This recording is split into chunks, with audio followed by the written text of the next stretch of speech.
ребят, видео пошло. Да, ребята, всем привет. Да, меня зовут Марк. Сегодня пройдет финал чемпионата мира по Бравл Старс. Мы его обязательно посмотрим. Либо вы у меня будете как сказать. Можно как-нибудь эфир заснять? Реально, как эфир заснять?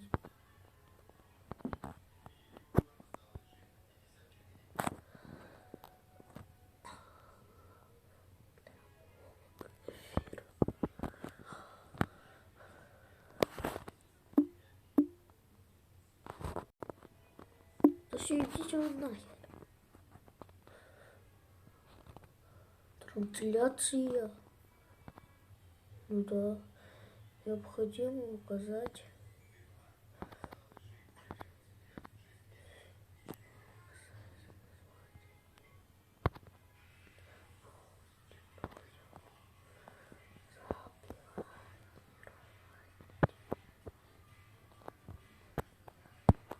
Чего? Давай хотели. Запланировать, но не на это время. Ок. Так, куда он будет доступен сегодня, ребята? Сейчас сколько часов? Вроде бы 6. Так, сейчас же 6 часов, ребята. Так.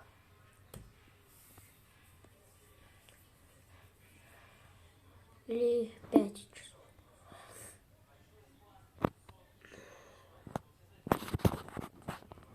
Все. Да нет, да идите вы нахер. Ок, давайте вот.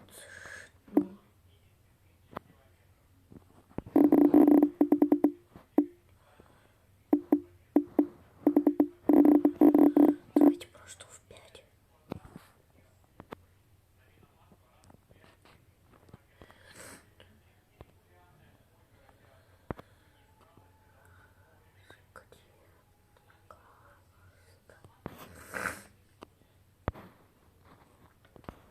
Все делай. Да выезжай.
Вот здесь я указала, что еще там? Открытый допуск, допуск после ссылки. Не, вот здесь доступ. Открытый допуск у меня здесь будет. Так. Нет, я один. Так. Лобби.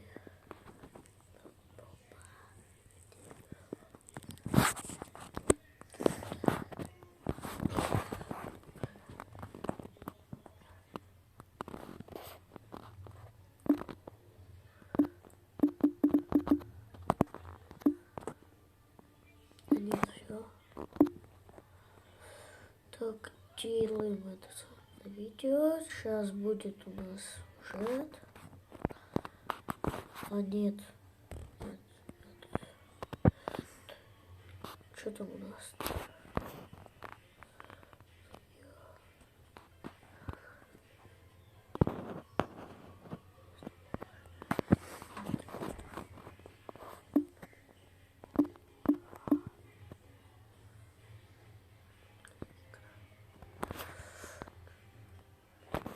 Да вы реально задолбали.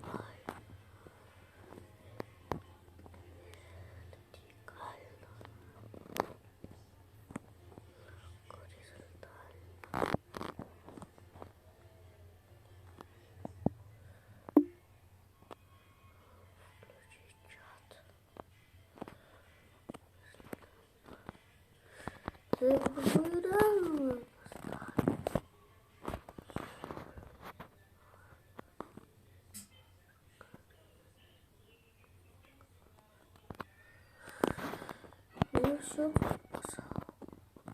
Местная трансляция нет. Фурор заносил.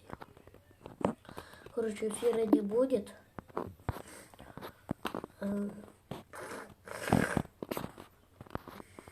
Заходим в Google. Ребята, обновляем у нас тут.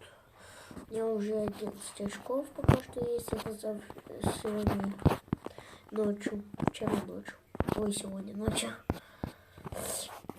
От мировой финал чемпионат Brawl Stars.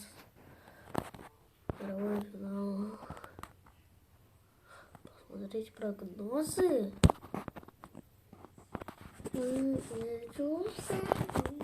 За прогнозы добил 2000 очков. Реально, мне там совсем немного не хватило. Просто 60 очков. Я вспомнил про прогнозы. Взял телефон. Сегодня ночью поставил прогнозы. И, ребята, и начал. И у меня релиз был.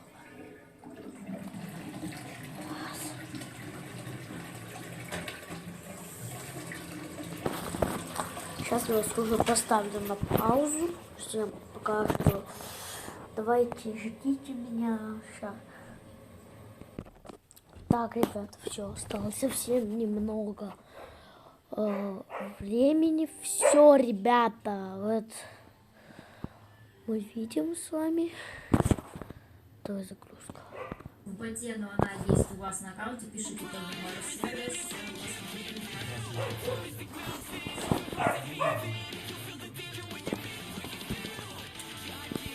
У нас финал.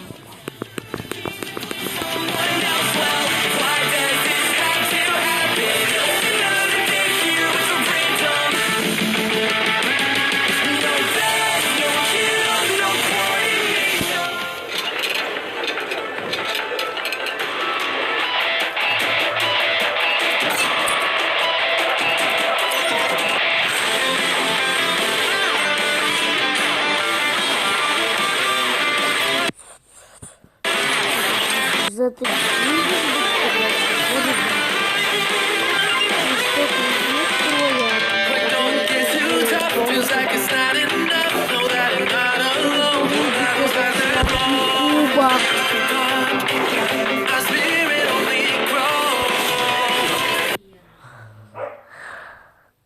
Находиться там. И как там красиво все оформлено. Я скидывала тоже в телеграм-канал некоторые фоточки, которые там официальные ютуберы, которые уехали на этот чемпионат. Вот огромный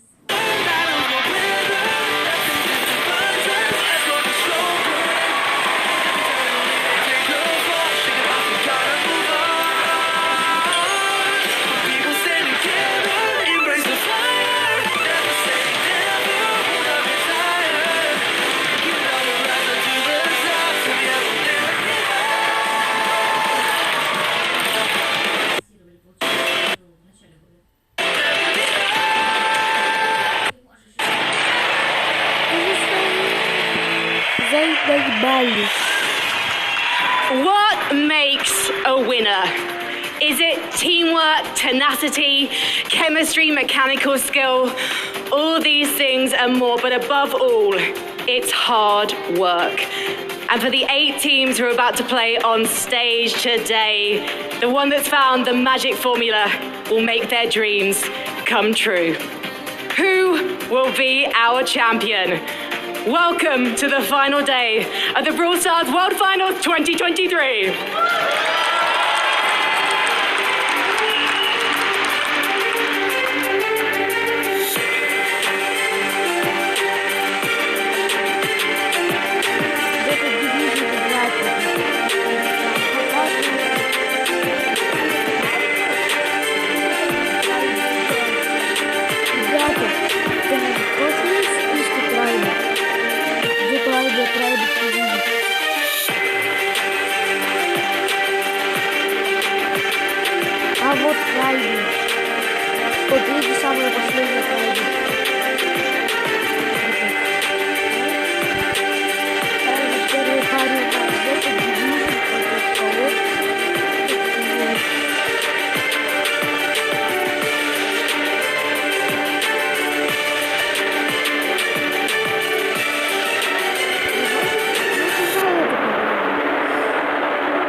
Sweden. DreamHack Winter is where so much history has been made throughout esports, and now we're about to write a new chapter as we find out who lifts this trophy.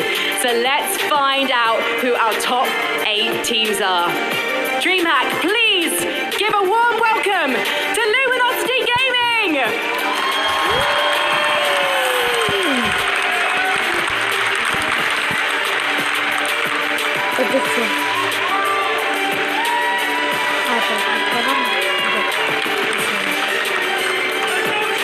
Next up, from Europe, is Zeta Division!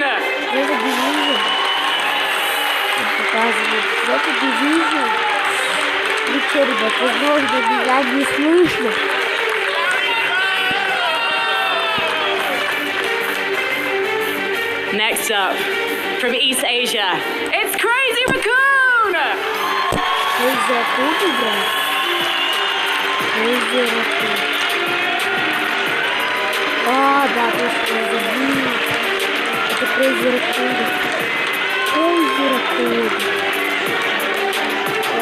From Europe, it's Reply Totem!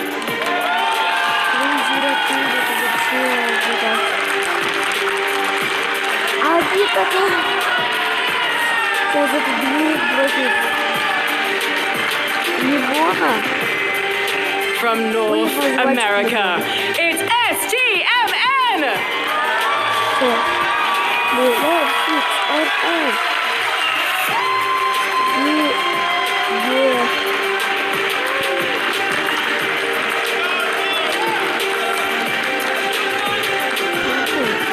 All the way from India, it's Revenant Esports!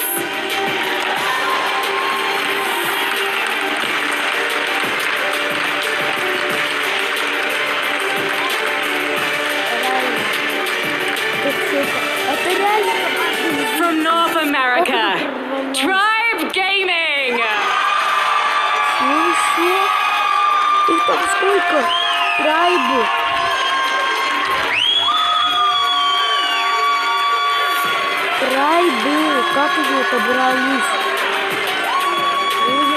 And finally, from Europe, it's SK Gaming!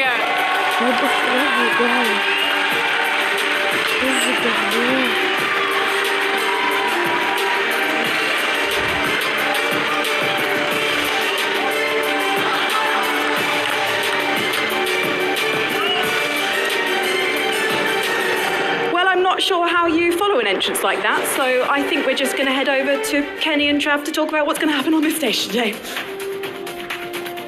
Welcome in to DreamHack Winter and what will be the biggest day in Brawl Stars esports history. I'm Kenny Barlow, joined with me, none other than my good man, Trav Talks. Trav, we've had an exciting weekend so far. A lot of craziness, a lot of close matches, and I expect today to be no different. It's Championship Sunday, baby. Time to crown a champion. Could not be more excited to see who comes out on top. It's going to be very intense, and I mean, starting out today, we get some of North America's finest against the #1 seed in Zeta Division for Europe. To get here today, though, we've had an interesting format, a little change up this year, and it has been a blast along the way. We've had a group stage. We had A and B compete on day #1 with a single round robin. Everybody played each other once, repeat for day #2, but now, Trav, it's day 3. This is where everything goes down. 8 teams, single elimination bracket. There is no second life today. Yeah, lose once and you're out of the competition, and 8 remain. Let's take a little bit of a look at the prize pool, see what these guys are playing for. Already guaranteed 30,000 no matter where they place today. But if they move 1 round onwards, $85,000 for 3rd to 4th place. 2nd place takes home 150,000, and then the big one, the champions will take home 250,000. There is a lot of cheddar on the line, but even arguably more importantly, the ever so coveted 2023 World Champion status. We came into this month thinking that this was going to be the toughest of them all. No clear contender. We'll see how that pans out today, though. And I mean, just alone in our starting matchup, we're starting with fire.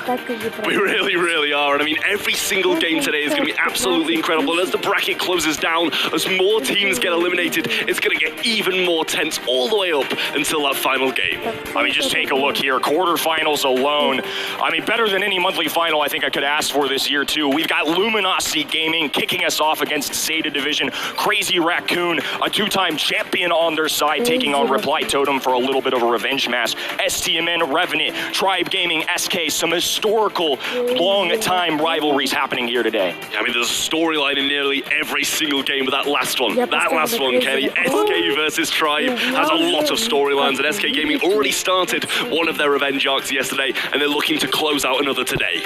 It never gets old. I mean, the rivalries, the storylines, I think that's something that stood out for me this year for 2023, and I know a lot of the people at home are going to be showing extra interest as well. I think on top of that, it's going to be a very tough one to predict, right? I'm looking at 8 Titans across the entire world, so across the world here in our chat, I think predictions are going to be a little bit of a toughie. Yeah, they really, really are, I will say as well, but I think we actually do differ today quite a bit as well, which is a bit odd considering we've been pretty much a hive mind all the way through when it comes to predictions, but obviously event.brawlstars.com is where you want to be placing yours to get that swag. I mean, the caster hive mind has kind of worked out so far, though. I mean, to our credit, we've done pretty good, but I love to be surprised. But let's take a look and see what the booth came up with for today. Across the board, Zeta Division, CR, STMN, and of course, Uber just had to be a little special. I mean, it's Australians, right? It must be them. Just rooting for someone in a bit of that middle ground. European is where he's going to be going, where the rest of us, we're going to go with that North America. I mean, this might be the year for North America. We've talked about how good Crazy Raccoon have been, preseason favorites for many, but if there is a year for North America or another region to take it, it might be this one. I think across the board as well, obviously we share a lot of similar sentiment in who we end up picking to win. It's tough, right? You gotta end the day with one team winning, but all of these teams have been so worth making it this far. I think it's much closer, and at times too, I found myself arguably just flipping a coin. Yeah, and not arguably as well, you literally did flip a coin, Kenny. Hey, really? Sometimes you literally did flip a coin at breakfast this morning. Sue me. I mean, so, look, it's that close for me. It's tough. Coming into this tournament, you feel like you know one thing, and then all these teams play, and I'm even more impressed than I thought I could ever be. Truly, this has been something special, and this first match as well, going to be something special. It's the #1 seed from NA West, Charles, Patchy, and Chino, taking on Zeta Division. This is going to be a heck of a matchup. It really is. And I mean, it's just these two teams are so strong, and it's going to be such a fierce matchup. Well, to kick us off for the day, let's send it over to none other than Frankie. Thank you very much, guys. DreamHack, are you ready for our first game of the day? All right, then. Let's meet our first 2 teams. Our top seed from Group A, North America's Luminosity Gaming!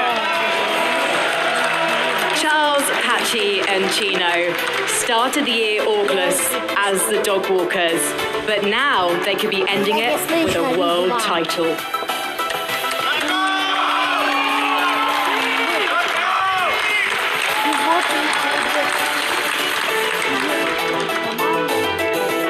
And their opponents, Zeta Division! Garo Nori and Meow had a difficult opening game yesterday against STMN, but you wouldn't know it from their follow-up performance against Nouns, making a clean sweep all the way into the quarterfinals.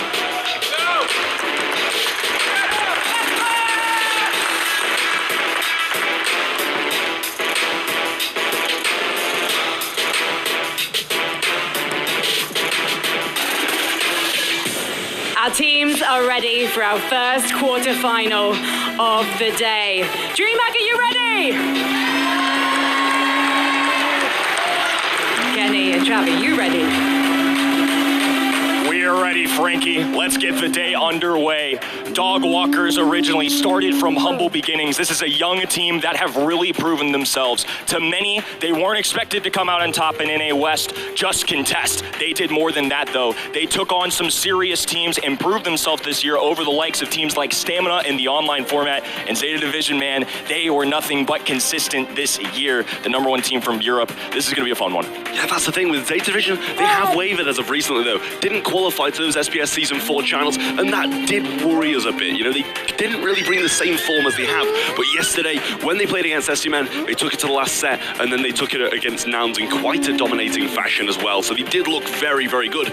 And the same goes for Luminosity. They looked pretty solid yesterday. They didn't win with flying colours, as we imagined. You know, they did go 2-0, but both of those games were so difficult for them.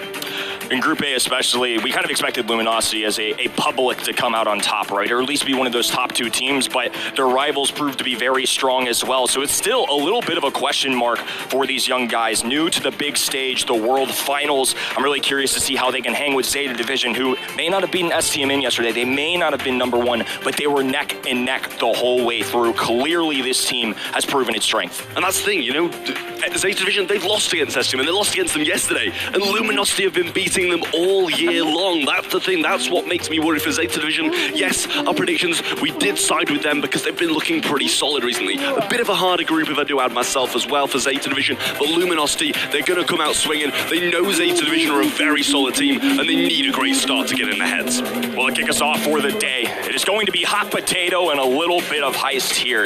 In terms of draft compositions as well, Luminosity love to get unique with it. They love to get in your face, be aggressive, and I think that's what this meta caters to. I want to see Luminosity come out swinging, play their game, and see what they can do against a top team like Zeta Division. Yeah, they're really going to need to bring everything they have to Hot Potato to start with. Should be getting into draft very, very shortly, see what these players are going to be picking. And we know that Zeta Division, so solid at draft. Luminosity here have Alec behind them, looking with quite a meaty notepad, so we've got to hope they bring some of that same energy. You know, all these teams have been boot camping, prepping, scrimming. I mean, they've gone the whole 9 yards. So I'm expecting that they are cooking up some fierce stuff, even in practices as well. We've seen this weekend so many surprises, but in our draft phase, no surprise here. Charlie with an early ban, which means first pick's going to go to Zeta Division. They're going to take the train conductor here, and it makes a lot of sense to me. It definitely does as well, and you know that's what they wanted because Cordelius is banned out as well. That has been the main issue for Chuck, throwing them, taking him to the Shadow Realm every time he goes in, and if you don't have that ability, then it starts to become quite difficult to deal with. I think Chuck as a starter is good for the DPS. You got to play the game mode sometimes, and of course, they banned Cordelius as well. It was fully intended for them to go with this pick first. Assuming that Luminosity Gaming didn't use it for one of their bans, they definitely didn't want the biggest counter in the way. Patchy going to go ahead and lock in Vanita here, somebody that can provide some good coverage against tanks. You can drop Boost the Bear to try and get some DPS onto that high safe, and Barley, one of the top damage dealers that I know for this map. Yeah, you kind of just got to hope that Chuck's not going to throw one of those posts onto a position where you're going to be standing a lot of the time. And, you know, there is few positions where Barley can really thrive because a lot of it's probably going to be broken up now they've picked that Barley from Zeta Division. They've still got 2 picks left. You expect some wall breaks, especially because they have that need to add on as well. But let's not forget, you know, wall breaks aren't exactly going to help Chuck. It's going to be an interesting strategy here. They either give up the wall break, make things a little harder for their own teammate in Chuck, or they go ahead and deal with Barley and Nita here. Additionally, it's going to make it a little harder to run BB, who's flown under the radar a little bit on this map, but in scrims, I've seen it sneak in several times now. I think this is a brawler that's going to surprise people at what it can do. Obviously, Nita, a great matchup into BB, but if Zeta Division just elects to go for all offense here, they could seriously wreak havoc on that high safe, and sometimes that's all you need. I was going to say, show us the triple tank, Zeta, show us it, give us something special to start off the day. You know, they've got 2 already, why not just add a 3rd? You know, they've got a Barley against them as well, which they can kind of just run over, but at the same time, that Nita's going to be so dangerous. If you play that many tanks, you feed so many bears, they're actually going to pivot, they're going to go with the Lou, and I don't mind it. The Snow Cone Man is here. Lou, the most picked brawler after our 2 days, tied with none other than Maisie, of course, and the top consideration and second most for bans as well. However, that win rate has been lacking a little bit. Fun fact, it's only 33%. This is a good way to address tanks. Obviously, the hypercharge is insane, but it seems that teams aren't fully getting destroyed by it. But we're going to have the Queen of Brawl Stars show up. It wouldn't be World Final.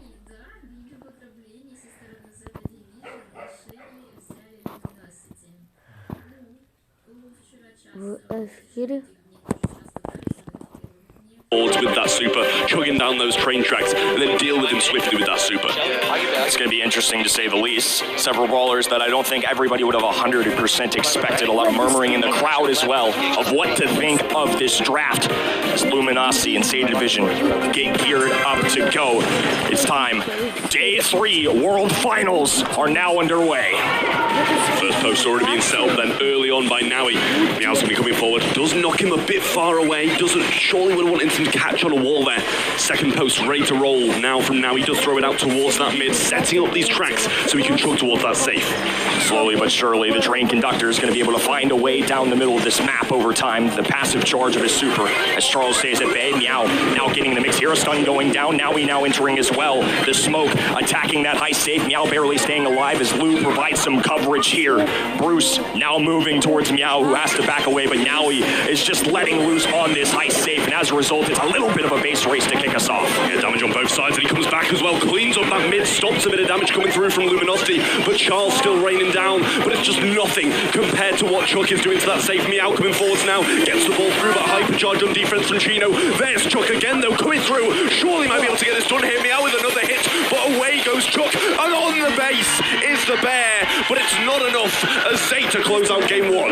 Hyper offensive to kick off game number 1 from both sides here. I think they both gained a little bit of information after that first one. Do we approach it the same way? Because for Luminosity's sake, I don't know if that necessarily worked out. They were immediately taken down, losing by 25%. I think they're going to be a little bit more careful of how they start these matchups, and at a bare minimum, need to find a kill off the rip here. Yeah, well, at a bare minimum, a little bit of a good pun there with the Nita in here, but Chino going to use that clay pigeon early on. Meow looking for another swing. Bit of a knockback comes along with it as well, and Chino does fall low. Gadget used by him as well. Pretty much out healing the damage that Charles is able to bring to the table. Now rotating back to that right. Chino just going to passively play this as well, hiding the grass, carefully dodging, trying to creep up. Now pops the gadget as well. Blast Meow marches forward as now he trades to the other end. Garrow shuts down the shotgun brawler, but Patchy and Charles are on the loose. Yeah, Patchy's stunned up though, and no knockback from Meow. That's not going to knock him away. It's not going to keep him out of damage. Now we go towards that safe, but does actually come back from it as well. BB ball out of nowhere, coming from those back spawns, trying to find some connections onto safe. Now the hyper charge comes through. Shut on Patchy, and it does. Now he joins them on safe, and Chino's too low to defend. Garrow, Nowie, free access to this safe. Charles, the lone man up top, and they're facing a deficit here. Patchy now back in action. Chino with a hypercharge and super available, popping it now, connecting with Meow. Down goes one. Nowie looking for damage. A second following through here as Chino shuts that down. Luminosity with a little room to breathe, but they need a lot of damage here. It's defensive bear after defensive bear, and that's not what you need with that need. You want to throw them an offense. Surely let Shelly deal with it, but he's not even there waiting for him to come forward, and that's free for Nowie to come through and get some damage with Chuck, and actually returns to the mid safely once more. Easy super here as Chino fires a final blast. Meow, though, looking down the map, fires a BB bubble. The bounce back goes through, and Zeta Division takes set number 1. Luminosity gonna have to pull something out the bag here, because Zeta Division looked good in that first set. Chuck really dominating, and not just that, but BB was as well. Brilliant defenses from Lou. I don't think we even saw Lou step on the opponent's half of the map. He just always defending, and that's the thing, exactly what Shelly should have been doing. It was really interesting how that played out, and Lou, I don't think his intention really was for the objective. That was more of a matchup, more of a let's play some defense here, because obviously with that hypercharge, you get a free slowdown and some ice in the veins immediately. You get a freeze, easy follow-through shots for somebody of Garrow's caliber. They're going to get kills with that every time. I think they just left it to Meow and Chuck, and I'm imagining that Shelly was meant to be an answer for both of these brawlers. They double dip a little bit here, right? It's going to be a shotgun brawler into BB, who's going to struggle into that, but even Shelly alone can't deal with 2 brawlers at once very well, and I think they just got overwhelmed at times. I don't think they had enough output. I think Zeta were matching up the kills. It's hard to nitpick anything about how Zeta Division played this first set. Yeah, I mean, in game number 1, we did see Luminosity throw a bear straight onto that safe, but it was just too little too late. Chuck and Lou were already on the opposing safe, and I think that's kind of a bit of an issue. Their defense really wasn't that much on point, and therefore they couldn't mount an attack from it. Nani going to be the first pick from Luminosity. We're already heading directly onto dry season. Luminosity looking to bounce back. And Patchy going to go ahead and lock in the Nani here. First overall selection.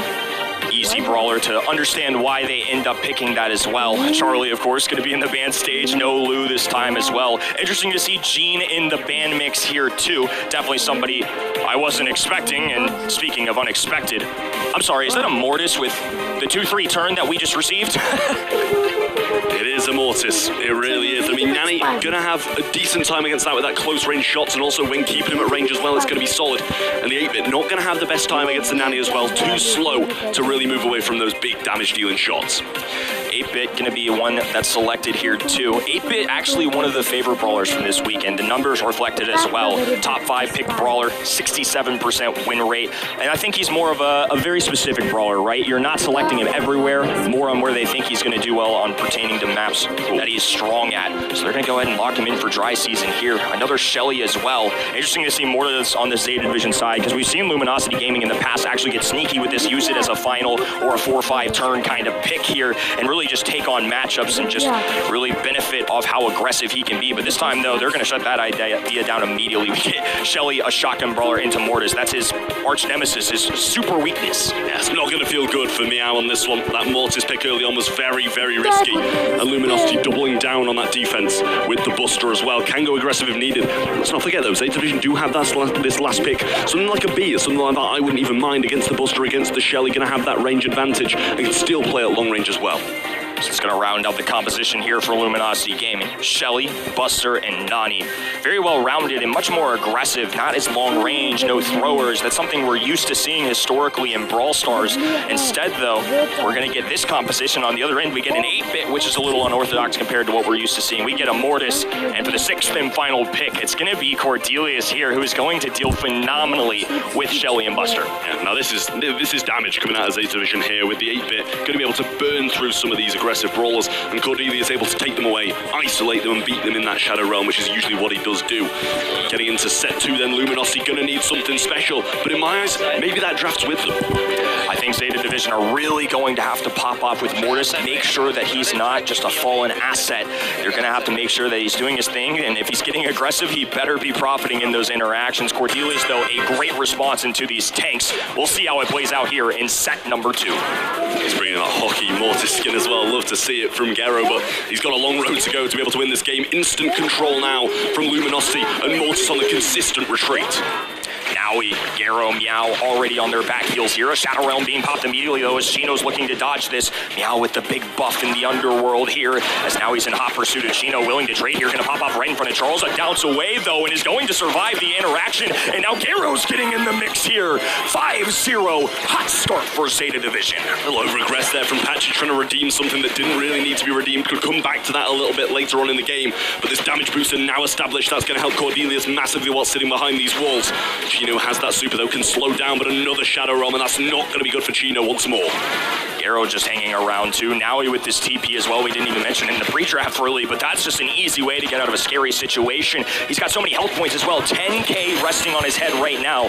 Patchy, though, trying to walk this forward alongside his teammates. They're all grouping together, playing as one unit. 50 seconds on the clock, plenty of time. Shotgun shots going down as well. Naui hiding and hunkering behind this as Patchy walks it forward. Gero wants to follow through, though, looking for blood, survives, trades. It's going to be Blue Star going right back to Zeta Division, and it's a wash. 4-star lead for Zeta.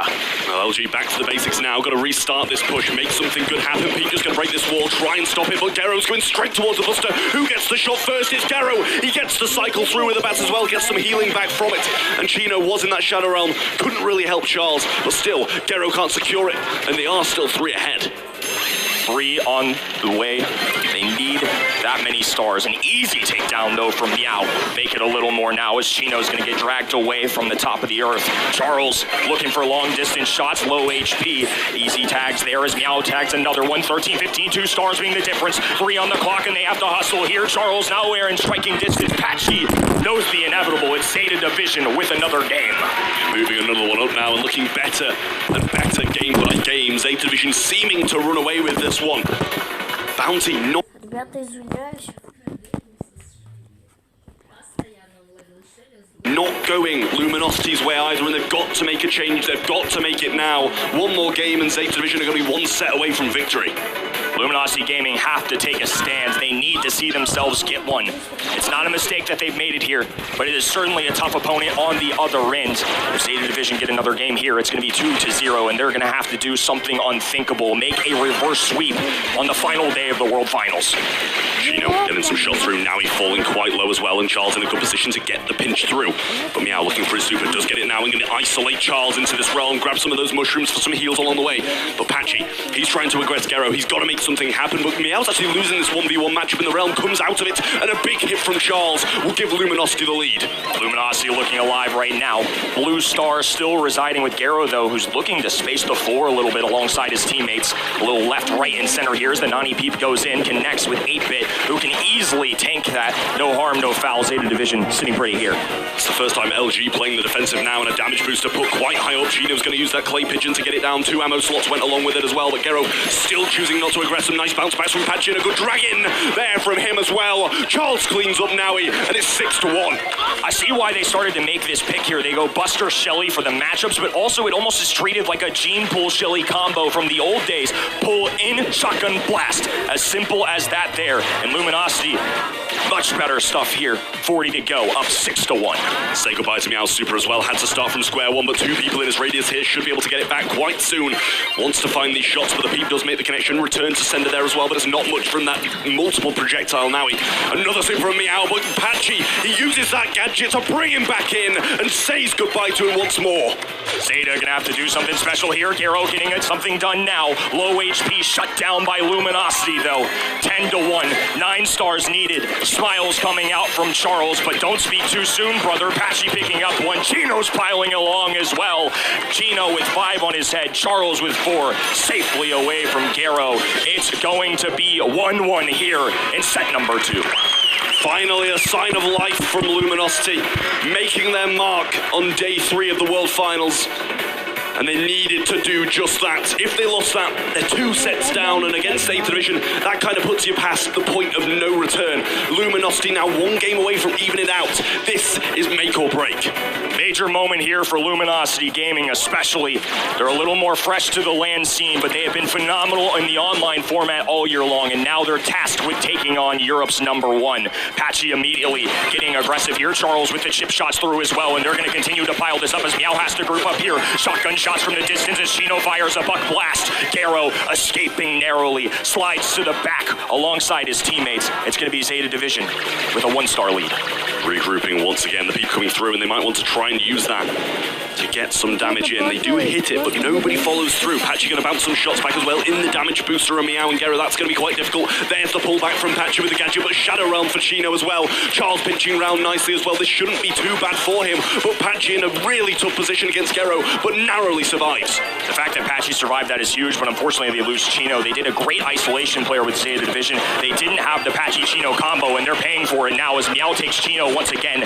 This is a huge lead now as Nani makes the connection. Again, not enough damage though. Those Peeps do some good chip damage to somebody with 10k HP, but no way to secure a kill.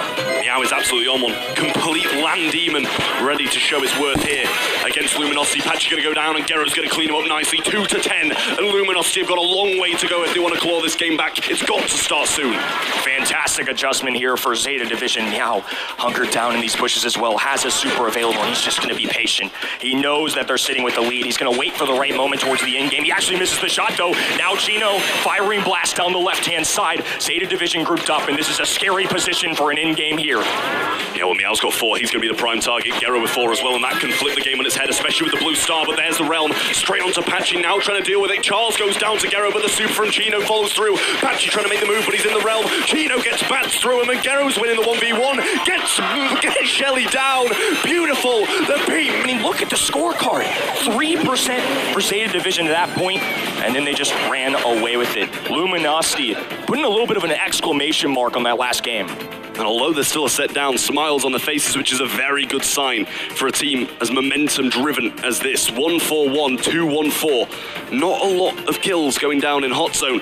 but it doesn't really matter. You know, as long as you're on that zone, regardless of how many deaths your team takes, you're going to be going upwards and you're going to be winning games. I think that was something especially Luminosity did very well, especially considering, too, the other side drafted some very good ways to deal with that healing station. A lot of times when teams take Pam in that spot, they're either guarding the healing station, throwing it down the mid, or it's used to block projectiles, and that just simply wasn't an option into Penny.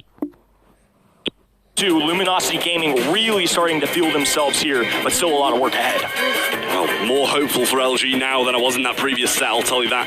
Saw the draft, saw that Penny come in my head kind of was like, oh, we might be seeing a sweep here, and we do not want to see that in the World Finals, and especially on Championship Sunday. One of these teams will go forwards to the semis, one will be heading home in the quarterfinals. Last stop, possibly the last map, but draft comes in, and just looking at the bands, you know who's got that first pick, the Rosa, the Piper, and the Charlie band out from Luminosity Gaming. Gale, Shelley, and Maisie banned out from Zeta. They have the first. I love Maisie being banned here. I think it's one of the strongest brawlers right now, boasting a 60% win rate and is tied for first in play rate. The other co-founder of another one play rate is going to be none other than Lou. Lou, of course, we've harped on it a ton this weekend, but on Championship Sunday, if I'm putting my faith in a brawler, I'm going to put my faith in one that has a hypercharge, is very solid in the tanks and an aggressive meta, and can freeze anybody at a moment's notice. I mean, the Lou, very solid first pick here. Usually down that right lane or left lane, I suppose, if you're going on the aggressive side from the blue. But very good pick, freezing down that mid possibly, and even if there's an 8, you just wait it out and you play that on the super when he TP's back. Sandy rolling in now, that stun's going to be so good, and Max. First, I think that maybe like the third time we've seen it, well, the third team to use this, along with Reply Totem and Crazy Raccoon. We'll see if they're able to bring the same energy with that brawler. Wow, I mean, in terms of teams that I expect to see play the match, or the max, the next match is actually really the only two I've seen mess with it. It's been Reply Totem and Crazy Raccoon. We saw what Crazy Raccoon could do with this brawler yesterday, but to Luminosity Gaming's credit, in the right hands, Max can absolutely pop off. There's also no Gale on the other end. I'm curious if they look to Crow, who's historically been a way to deal with this. Not been as prevalent in the meta, but still decent. I gotta love a good 8-bit mid here. Zeta Division just kind of riding what's been the norm, and I kind of like it. I wouldn't mind a Crow. I like that kind of suggestion from you. Sandstorm there as well, obviously, so you can scout them out whilst in that, along with slowing down that max speed. It can be a really great combo if they're used in unison, obviously. But Zeta Division's last pick is now coming through. Then we're back over to Luminosity. It's actually going to be a notice. Fat Splatter available. Obviously the mute as well if someone gets within a close range. And Sandy, that's exactly what she needs to do. Zeta Division almost daring Luminosity to just take the textbook play. They can't really get aggressive here. You got Lou as coverage. You got Garo on an Otis, which is great into tanks. Luminosity Gaming rolling with a very 2021 Brawl Stars kind of composition. Sandy, Max, and Tara, all reliable here. They may be new to the big stage, but they're going with an old textbook play. Luminosity Gaming putting their faith in the tried and true against the top dogs of Europe. They're going to need to give it everything they've got here in set number 4. I don't think I could like a comp more personally, to be honest with you, rather than that Max, Tara, Sandy. 3 of my favourite brawlers. But as you say, it's very previous meta. They've got to make it work in the now, and that's something that Zeta Division, I'm sure, will have clocked onto. Double left-hand lane, looking to take him by surprise. Sweet Dreams missed early on, and Patchy gets stunned out. This is bad for Luminosity. Now a double takedown here. Chino being frozen as well. Garo able to isolate him now, as now he creeps forward, grabs a couple gems in Zeta Division with a dominant start in the kill category and the gems. Yeah, but look at Chino. He single-handedly kept Zeta in a really compromised spot here. Charles going to retrieve 2 of those gems and take the lead once more. Chino on this brawler is so dangerous, and he's moving forward once again. Lou going to throw that down, but actually Chino gets away and double pulls. He puts Meow in a tough spot, but Chino going to tank that mute as well that would have gone to Charles, and he's playing out of his mind. Chino playing out of his mind and making a textbook good play right there. He sees teammate Jim Carrier getting penciled down with shots, and instead he's going to step up, throw down some pets, and defend his leader now, as Charles picks up another Meow in trouble here too, and Luminosity are piling up the kill categories. A slowdown there from Patchy as well to make sure now he can't move, and finally a hypercharge on the ground.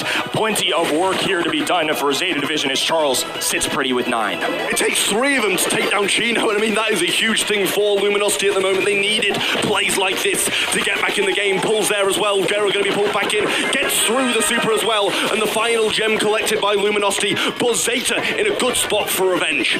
They retreated very early, speed going down, and popped the phase shifter immediately here. They're moving over to that launch pad with which is covered in ice now. Meow moving forward. Charles skating, now isolated. 3 brawlers looking at him, and he falls. A pull going down as well, and Chino once again here to save the day. This man has Luminosity on his back. Speed there from Charles as well to deflate some of this pressure. Not enough from mid, especially now Patchy's picked that up. Sandstorm to keep them all low upon the aggression towards Chino. Still ticking down, 4 seconds on the clock. Luminosity, 1 away from a set 5. I'm just impressed. It's hard to react to such insane plays. A bold one at that, too. Again, this is one of those things that you don't see in scrims. We didn't see practice all week long. These boys had a strategy, they had a plan, and they are making it work with flying colors right now. Gotta think a creep of doubt is starting to pop up in Zeta Division's heads. Double left once more, and who can blame them? Fat Splatter this time to cover their backs down this side. But Patchy finds a way through, trying to cover for Chino, but Charles over-aggressing a little bit off the start. Chino going to find Garo, but an early super wasted from him, and Chino's got one in the back. Charles kicking things off with 4 gems. No depth. Not as many as last time, at least, for Luminosity Gaming. As Meow gonna creep down this left-hand side alongside his teammates here. Charles forced back a little bit for now, but if I have Chino on my side and the way he's been playing, I don't doubt they'll be on their back foot for long. Position dreams for Chino, but he does get beamed down. The max speed helps him out a little, but the cheat cartridge away is going to be really nice for Zeta Division at the moment. They are still down in gems, but good control coming out of them now. Lou with hypercharge, 8-bit ready to TP away, and a mute ready from Meow. This is looking like a Zeta game. Fantastic recovery, but now it's starting to look a little bleak here. Speed going down. Patchy rushing for 7 gems here. It's Meow on the weekend as well. 7 gems now in Charles' pocket as Chino's back in action. Some assistance coming alongside him as well, and they're still contending for the mid. Charles playing this really well as well, able to evade so many of these 8-bit shots, using another speed as well. Wants this gem that's going to be spawning in just a second, and if they can help Chino get in a good spot, they're going to be looking good. Patchy getting muted out though, but Charles trying to help him through there. 2 shot down, but the pull missed by Chino. Cleans up that turret, but another one already established, and they got the kill on Chino as well. 8-6, and Zeta looking good. This is not over yet. No super for Charles, and he has to be careful here. Has to balance these phase shifts very carefully. He does now have a speed. A kill going down, and now some Sandstorm as well. A gem on the ground for them here, and they're dangerously close to countdown. LG in 1, Garo got to be close to a super, but Charles gets the 10th phase shift out of his range. Hypercharge gets him into a good spot, but now it's used. We see Patchy going up top, trying to take some of them down, deflate this aggression that they're going to be bringing in, but now the loose super's there. Almost gets the freeze, but Sandstorm, super from Chino. We're going to set 5. The fans here rejoicing, and the rest of the world as well. All fans of set 5 are ready to rumble here for opening match for Championship Sunday. Smiles around from Luminosity Gaming. Patchy clearly locked in, and this is going to be another chapter of the NAEU rivalries. Luminosity feeling good now, momentum swinging their way once more, 2-2, and Zeta Division, they've got to be looking across that stage and feeling pretty bad about how things are going at the moment. They take the first 2, and then a return from Luminosity in such a good way. This gem grab, Zeta barely got a look in. For me, this isn't just a win for Luminosity, not just a set victory.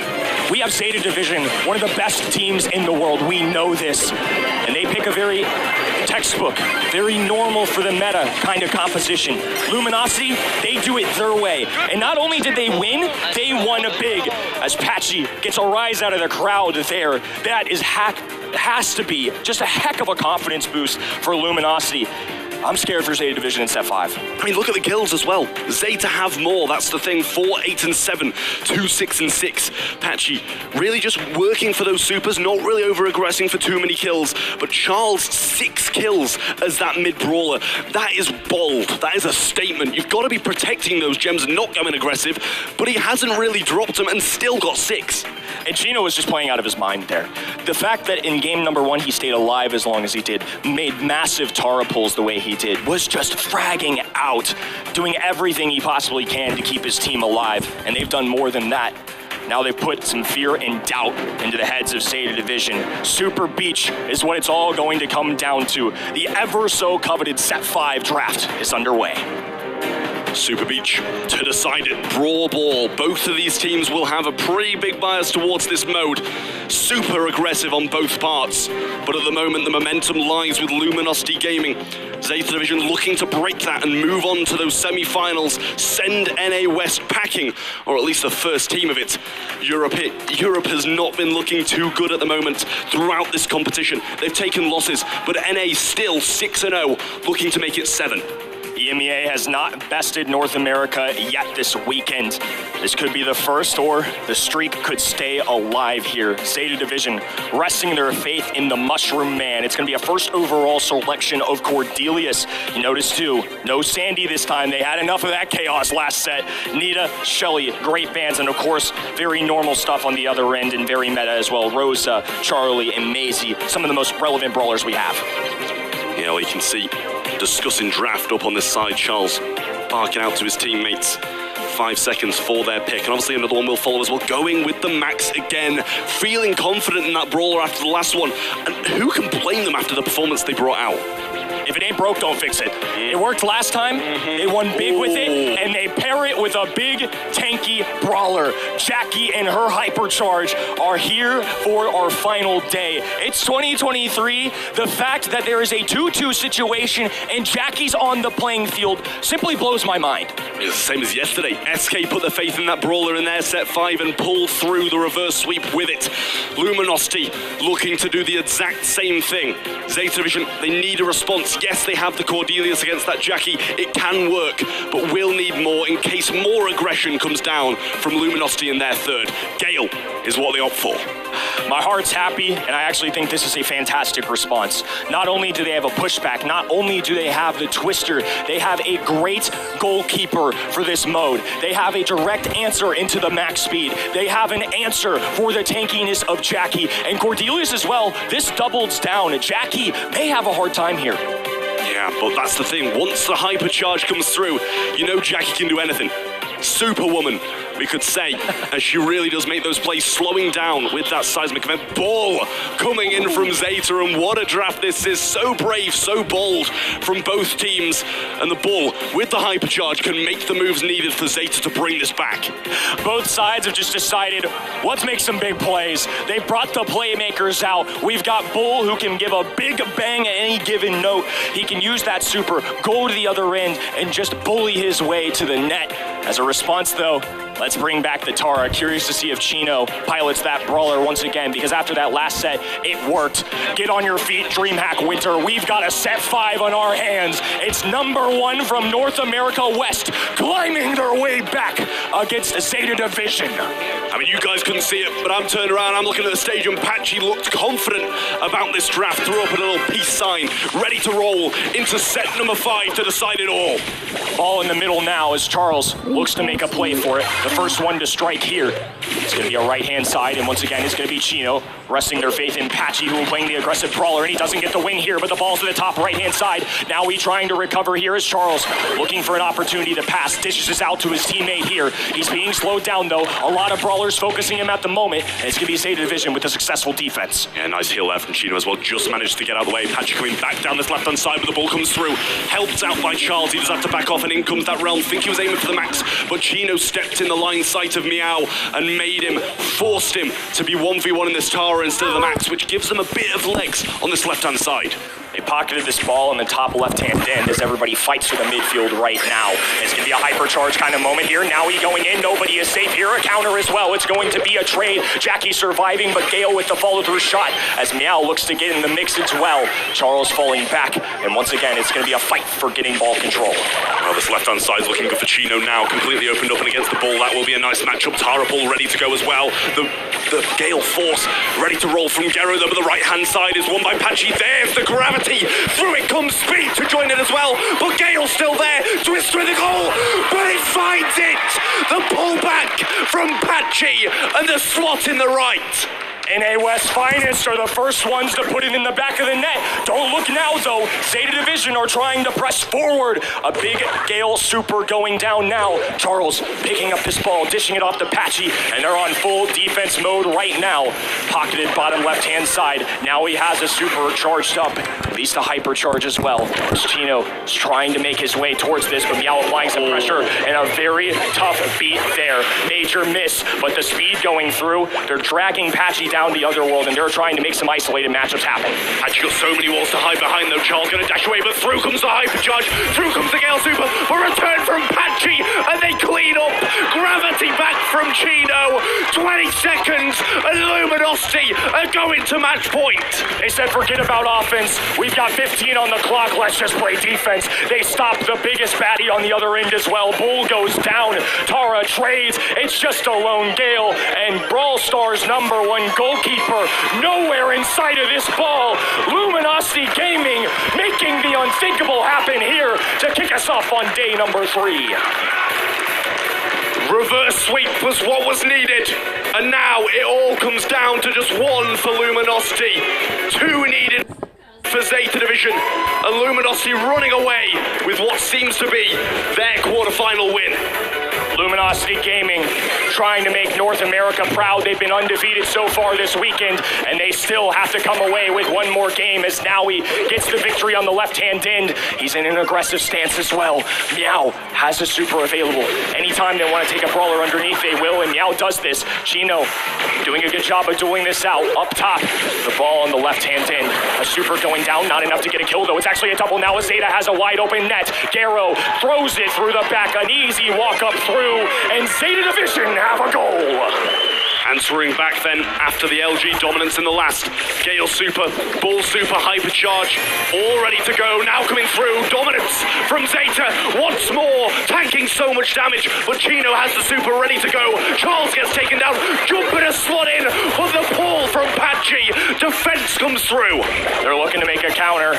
It's not going to happen for now, though, as Charles recovers. They finally take down Bull. It's exactly what they need to do. They have a little bit of breathing room now, but they need to establish some control of the midfield. Meow still applying pressure. Now we back on the prowl now. Luminosity Gaming still have a lot of work to do, but certainly some utility to help them out here. Yeah, well, the realm is between Meow and Chino, but the pulls come in, takedowns come through. Chino's going to fall as well. Meow cleaning up nicely there, and it's just Charles left to defend this, but it's not defense they need, it is offense. Garo now looking to play defense on this ball again. He's such a strong defender in this game. A pushback, a hypercharge. It's going to be shut down immediately here as the super speed goes down the left-hand end. Charles knows he has to grab this ball at some point here. They haven't found the kills, and they have to find a way to get this ball in the back of the net. Well, uses that pneumatic booster there, tries to get some speed through from the gadget, but Bull doing such a good job of juking forwards now. Hypercharge ready as well, now gets his super. Dangerous spot for LG to be in. I think that was a tough decision there for Chino. He ends up throwing the ball towards the enemy, and with no takedowns, it's easy to just pocket and do exactly the same thing that happened last time. Now they have that ball on the top left-hand side and very little room to work with. Well, Chino's going to need something massive here. Bull comes in, and that's going to be the kill they need to start things off. We even see Charles in the realm. It's a 1v1 for this left-hand side, but a twister to close it out. Surely that's going to be enough for them. It lasts as long as the clock will 5, and Charles gets the kill, but the pass isn't there. Face shifter, but the shot doesn't go through. Double match point. These two teams putting on an absolute show. They're showcasing what each other can do. The finest in the world. Kicking us off for day number 1. Get locked and loaded, everybody. It's going to be a thriller here. One more game to decide who goes home.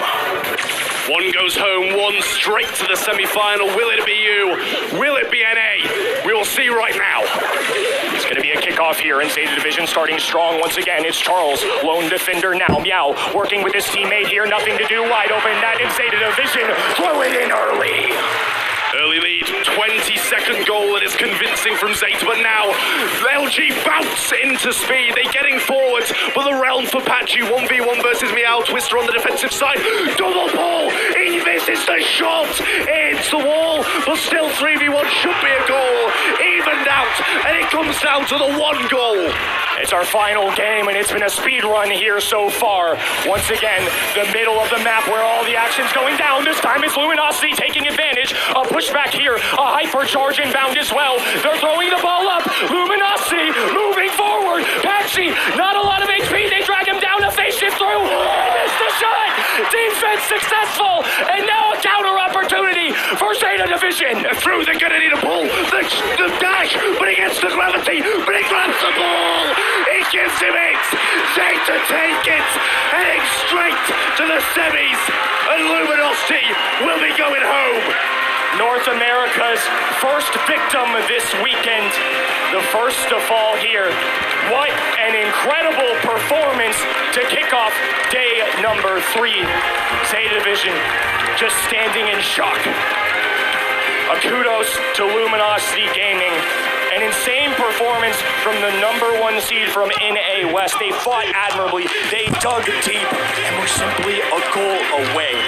If this is any indication of how this day is going to go, Trav, I don't know if I'm going to have enough oxygen in the tank to get through it. I think I'm out of oxygen now, Kenny. I think I'm done. I'm done for the day. I'm off home. What a game between these two titans of their regions. But EU, for the first time at the World Finals, beats NA. Wow. You know, normally that's not how this goes. Normally it's a little back and forth, some good EMEA action.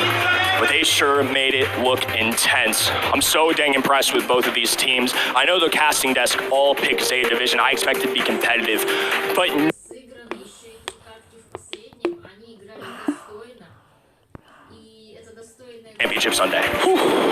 Oh, I'm officially out of breath. Прошли в четвертьфинал, это очень-очень круто. Есть над чем работать в следующем году, есть шансы. Поэтому... A few replays hitting your screen right now, and wow, every single one of this was beautiful. Huge pull to get things kicked off for Luminosity, but a good answer back from Zeta Division at some points. Great defense from LG, but in the end, it just wasn't enough. just incredible performances. A lot of energy from both of these teams. And again, so much respect for Luminosity Gaming here, who made some absolutely insane plays. A great shutdown there in game number 2. But this game number 3 was a heck of a race to see who could score 2 goals first. This easy bucket here off the beginning, and Luminosity say, I can do the same. A big pull, a little bit of a missed shot here, but they still recover. All of Luminosity stays strong, and they even had another follow-through chance here, just moments away. And it's these little moments, Trav, that are going to give us either champions or send you home. And unfortunately for Luminosity, it's the latter. Oh, so tough. He gave him the ball back as he was going to throw those cards at him whilst the gravity was coming down. That has got to feel bad for LG. Oh, so close to a defense. But look at these kills from Zeta Division. And when you look at those, when you look at that, when you look at the DPS, you feel like they've earned it. I felt like there were times where Luminosity were certainly fighting on defense, but when you put it in perspective of 16 from Naui, 10 from Meow, the fact that they didn't run away with him more honestly impresses me from Luminosity. Again, kills are great, DPS is great. I'm a number. Well, at the end of the day, 2 NA West teams and have looked phenomenal in both instances this weekend. They're going to have some challenging stuff ahead, depending on how this next match goes, of course. They're either going to be taking on Mini's preseason favorites in Crazy Raccoon, or another saga in the heated rivalry with Reply Totem. I mean, Crazy Raccoon and Reply Totem. Genuinely, every single game today, Kenny, is an absolute banger. We started things off, and I thought that was probably going to be the most convincing punch, to be honest with you, because I don't know how much closer they can get. 1 goal decided it all. But the MVP is going to be decided by you guys right now. Let's see who did come out on top. Zeta Division were victorious, and Meow was the main man. Look, I'll say it, this guy has been unbelievable this weekend. Every time we talk about numbers, I feel like every time our lovely team behind us throws up this graphic, I feel like Meow's just sitting at the top in the damage and the kill category, and he's just playing his part. This guy has been playing out of his mind, and he's showing up at a perfect time. I mean, this guy, every LAN event, he shows up. He plays incredible for Zeta division and a huge driving force, a huge reason why they get so many wins at these events. He's probably the reason why they won the SPS Season 3 finals, and he's a big reason why they're heading to the semis today. I mean, they've won LAN event like you alluded to. They're looking to do a second here today. Some challenging opponents ahead, though, and a heck of a way to start our day. Like I said, I'm almost out of breath, man. This is crazy. And now we get a heated rematch between Crazy Raccoon and Reply Totem on the way. This is another one to bookmark and watch every second of. I mean, Reply Totem were the ones who made us all doubt Crazy Raccoon coming into this event. They're the ones who showed some chinks in their armor at Masters, and it really is worrying for Crazy Raccoon to be facing them again, but we'll see if they're able to do a bit better and be able to take this win. First game ended 3-2 to Zeta Division. And looking at the landscape here, another 6 teams that are more than worthy of being here and trying to claim the very big world championship here. Crazy Raccoon and Reply Totem, like we said, are on the way. STMN Esports, one of the biggest rivals of Luminosity Gaming this year, had a phenomenal yesterday. Now they'll be taking on an underdog from India, Tribe Gaming, and SK Gaming. The rivalry continues to end off our quarterfinal stage, but there are so many possibilities of just incredible matches along the way. I just simply can't wait. It's unbelievable. Yeah, well, let's take a little bit of a look at this next matchup then. Focus down on it. Moya, Tensai, Chitampo coming in from that Crazy Raccoon roster. Multiple world champions and a 2-timer in Tensai, looking for his 3rd here today. Reply Totem, Maru, Joker, and Mori, Kenny. This is simply just an insane matchup. It's hard to get any way around it. Let's just go ahead and get it started. Frankie, take us away. Thank you very much. Kicking off quarterfinal number 2 is a team that dominated the group stage. It's Crazy Raccoon! This is a team so synonymous with victory. They even have a former world champion in their coach, Rely.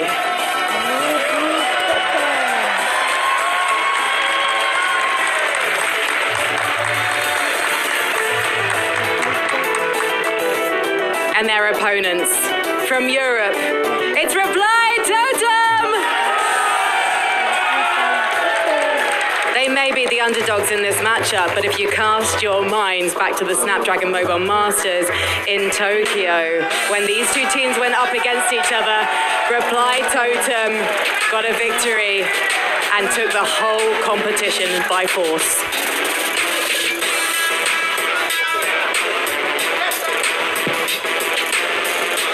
We have got some very nervous teams on stage, and we've got some very nervous fans in the audience. So DreamHack, please give it up for your teams! We're gonna head back over to our casters, Uber and Trav. Thank you very much, Frankie. They say, Trav, time is a flat circle, and we're back here at the Origin. Let's throw back to last year, 2022 World Finals. Reply Totem in that quarterfinal. They go up against a frightening Zeta Division 1. They come off second best. Tensai, Chitampo especially, they're back for more. I mean, exactly. And the same thing with Masters as well, right? Back and forth between these teams. World Finals last year, the Japanese team was victorious. At Masters, Reply Totem showed them how it's done, and now it's the decider. And it's one of the few weaknesses I think we've really seen from that East Asia region, right? And that was obviously Reply Totem being able to hand them a massive L. This team, I mean, they of late, coming into the World Finals, I mean, they failed to qualify for SPS Challenge Finals, right? They sort of dropped the ball on the last day of play. It's possible their minds are really set on the World Finals here. And, you know, many of us really underestimated them, yes, over the last couple of days. Many of us thought they might not even get out of that group, or at least not many of us predicted them. But they, again, have proven us wrong. They find energy, they dig deep, and they get here. But this is truly going to be their biggest opponent so far. 73% of the public going to go with Crazy Raccoon, 27 for the side of Reply Totem then as we head into Kaboom Canyon on Heist to kick off game number 2 of day 3 of the Brawl Stars Championship World Finals. It's going to be an absolute banger. You know, I'm siding with the 73% in Crazy Raccoon because of how good they looked yesterday. Reply Totem, yes, they made a mark, they won a game, they got here, but it wasn't convincing them. No, not at all. And I think many of us had predicted Crazy Raccoon to find success yesterday, but it wasn't the fact that they won, Trav. It was the manner in which they did so. Unbelievably clean gameplay in a group that features some extremely fearsome opponents, right? We're talking, you know, like...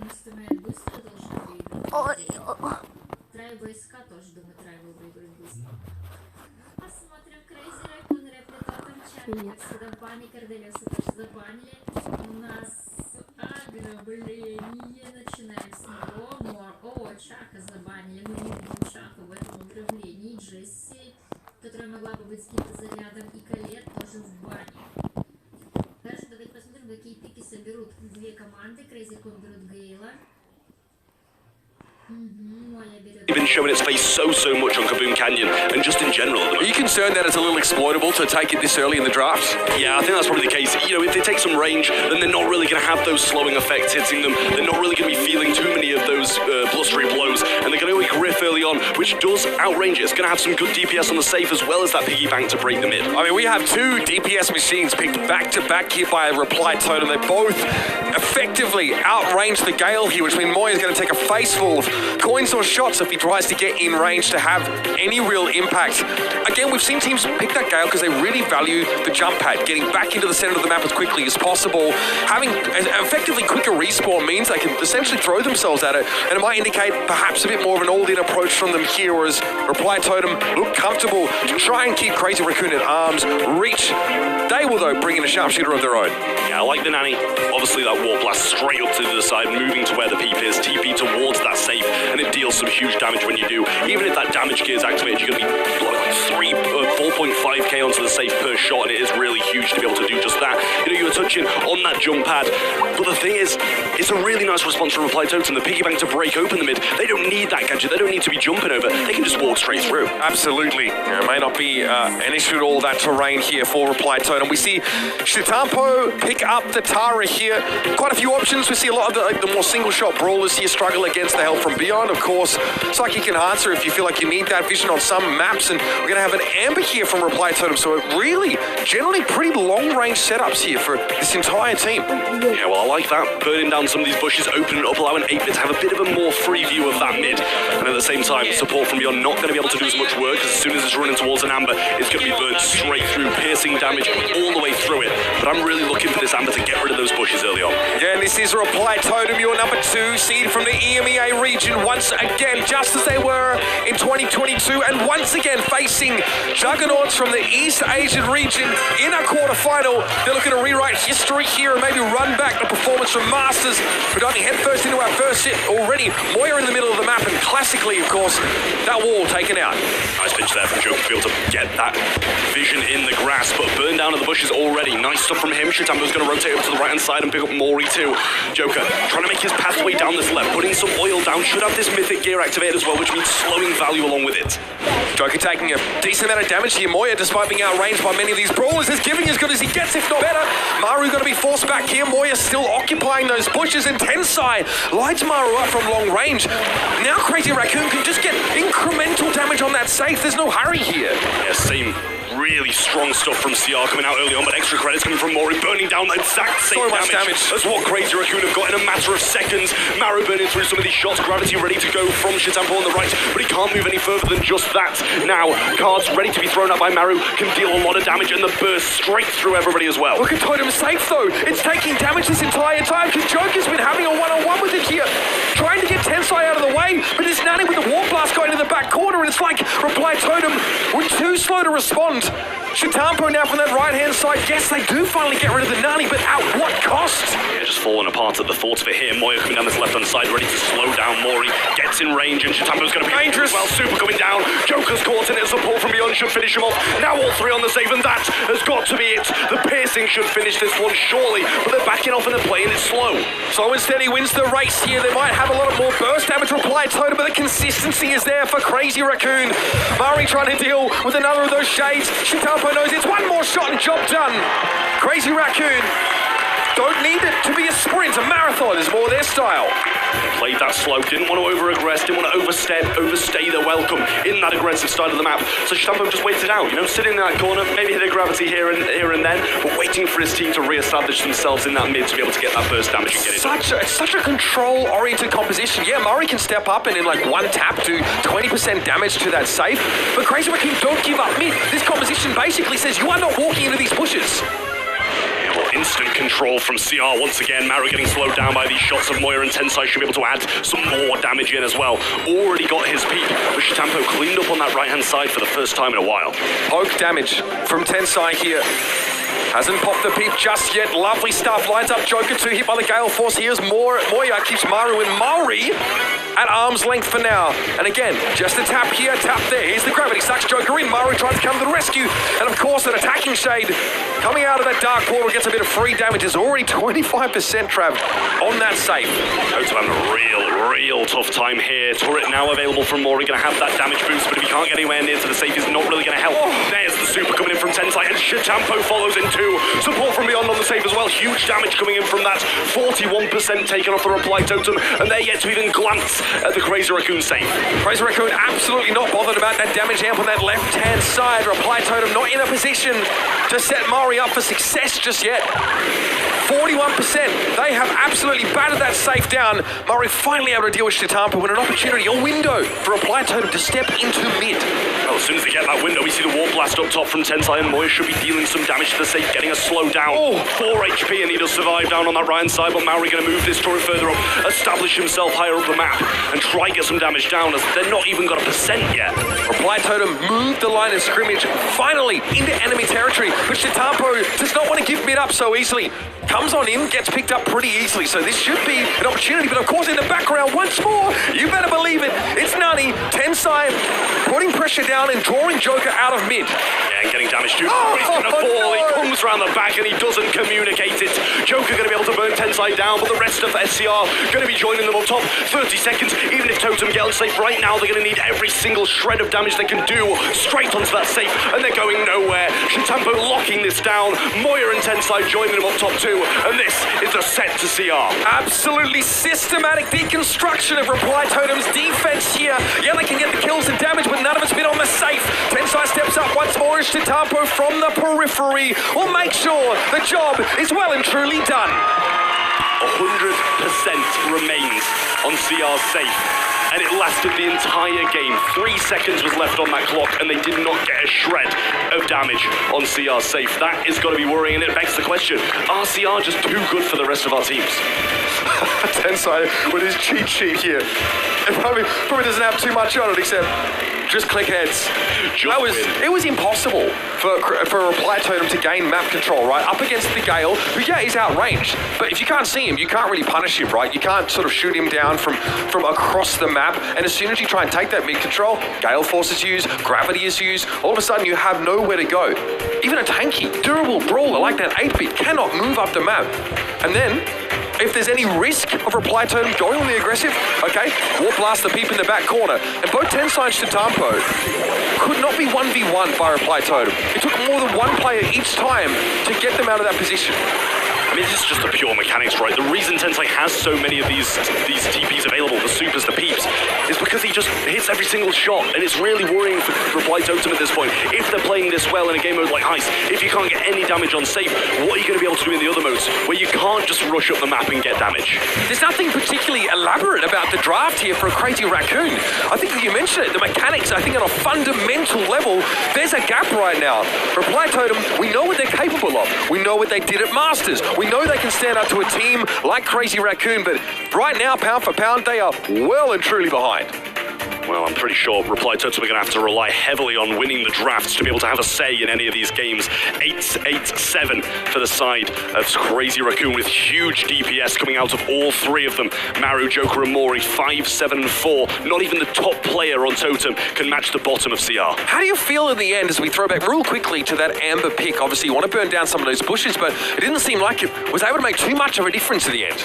I mean, it had that Tara matchup all the way through as well, and it just seemed like he was getting super after super after super, and Joker was really quite unaware of it a lot of the time, standing in those bushes, and then there just wasn't the pinch when he kind of established himself further up the map behind.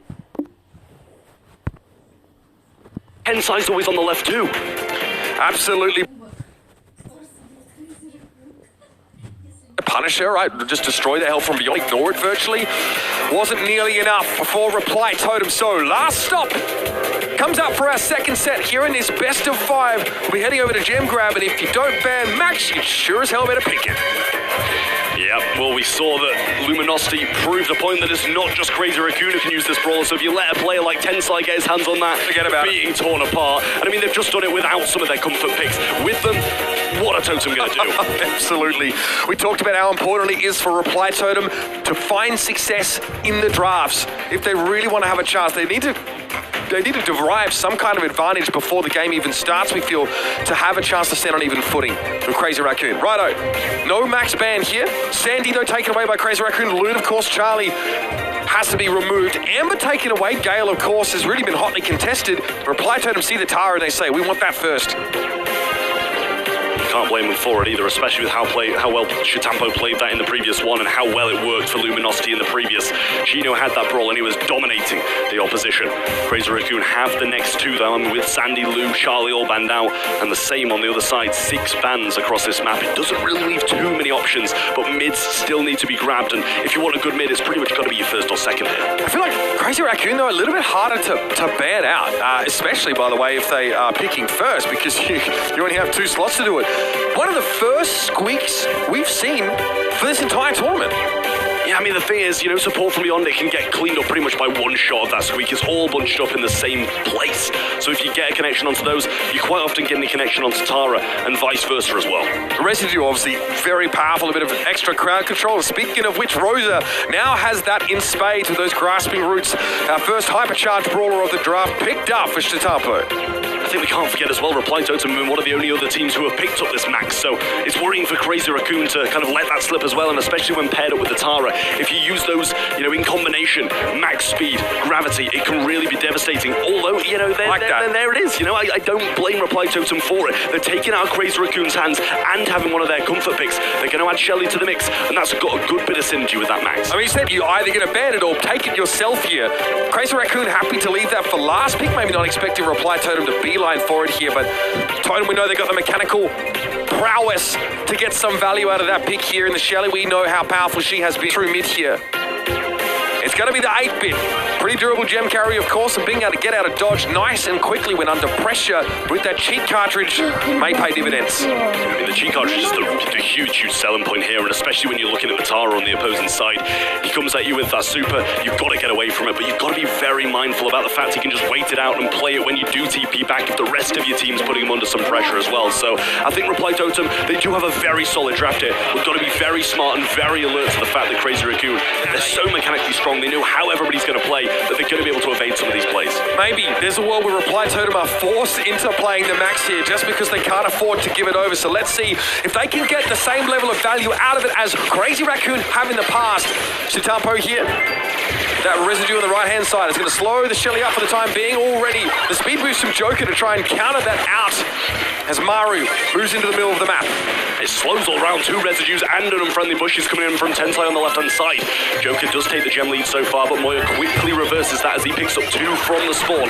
And Mori winning the left, with Shitampo dominating the right. Now Mori can't do much to Moya though, not unless he gets right up in his face here. Tensai returns, again frustrating this help from beyond at times as Joker wants to collapse onto the left-hand side. Phase shift to use as the pressure was getting put on by Moya, and Shitampo now still dominating the matchup against the Shelly.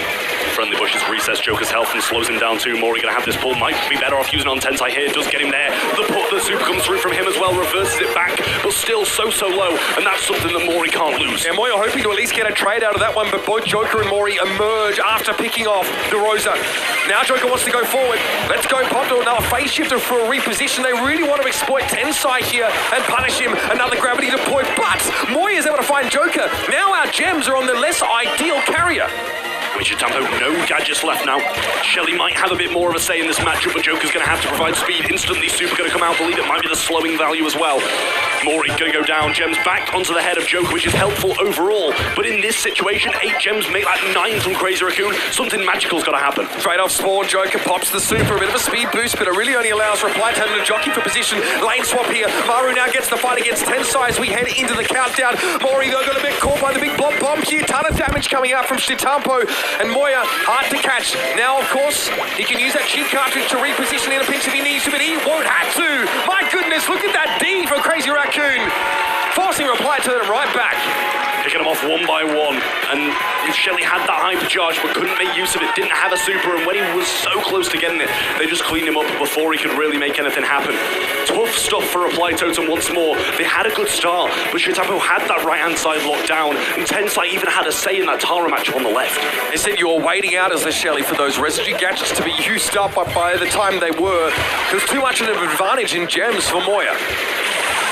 They seem to have swapped here. They sent Joker over the left, over the right early on, sorry, and Mori down the mid, but flipped back to how it should be now. Shitampo going to be taken down. Nice spaceship from Joker to get close and tank that damage through. But Tensai in a bit of a tough spot now. Super coming down there from Maru. Gets him slowed, but Moya's going to pick up that mid. Maru may be concerned that there'd be a pinch, I think, on the mid by Tensai, so keeps him busy and blows up that wall on the left-hand side. Unfriendly pushes straight off the spawn. No time for Maru to get away. Now player advantage briefly for Crazy Raccoon. Maru with 5 gems in hand.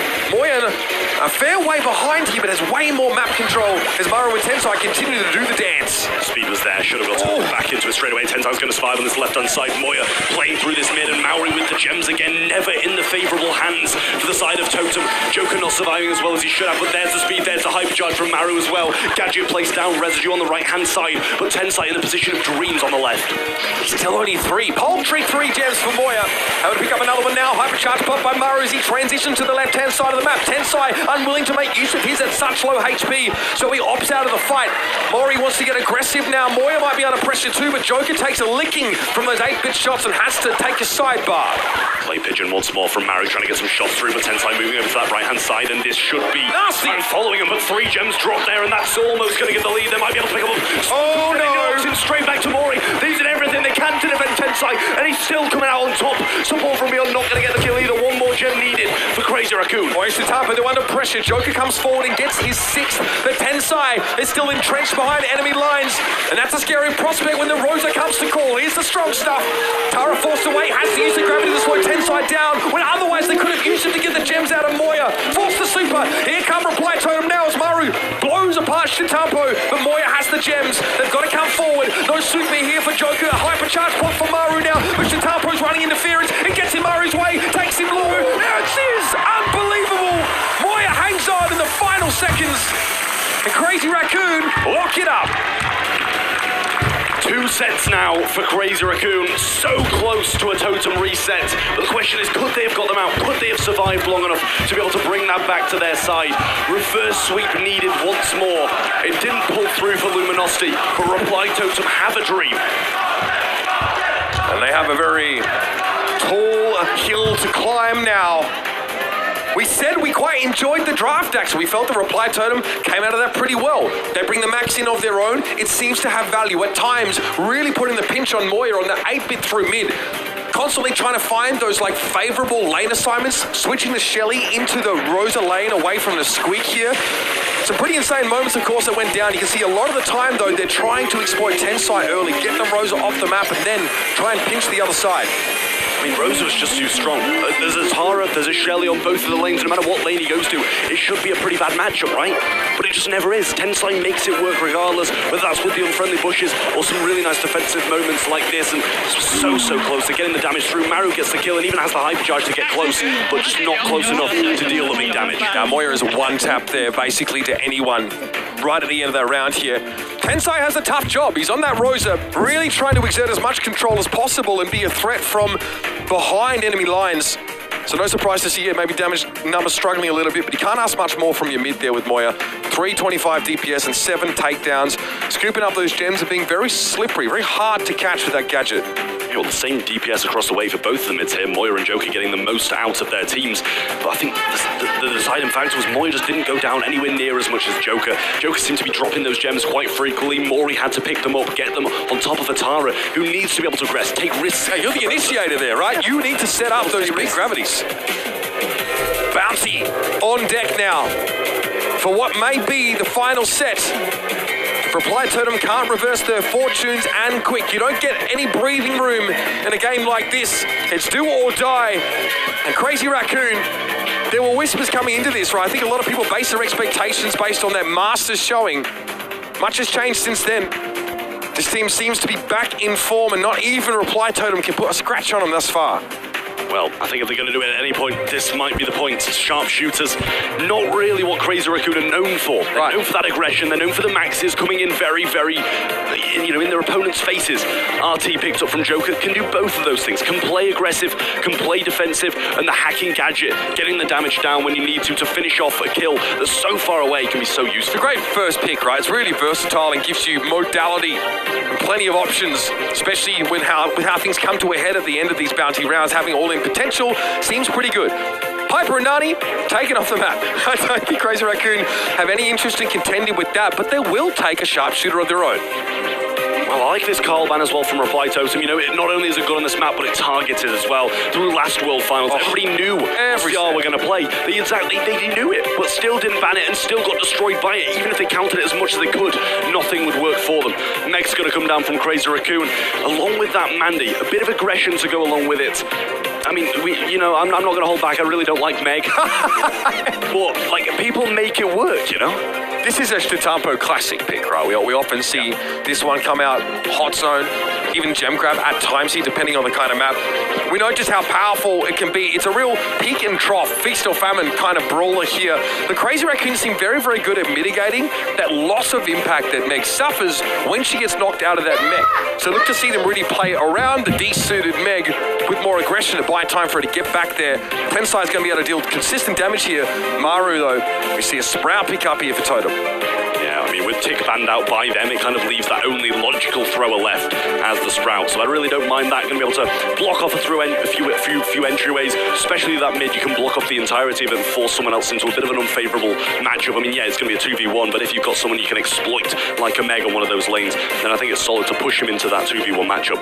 Bell going to be coming in as well to be able to get those bounces through when they're grouped up. Yeah, I'm still Sharpshooter available, of course. If you get that star lead, just pave the way with nest eggs to make it very, very hard for the team behind you in stars to get the drop on you here. It's both teams with sharpshooters, and yeah, we saw yesterday, I think, just how effective that Sprout could be against any sort of sharpshooter presence, essentially shutting them down for the duration of that hedge and then being able to transplant it away.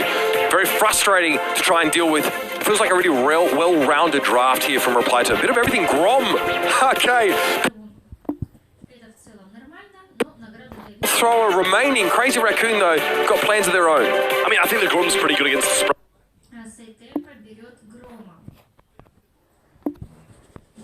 Situations, but in that 1v1, Grom does come out.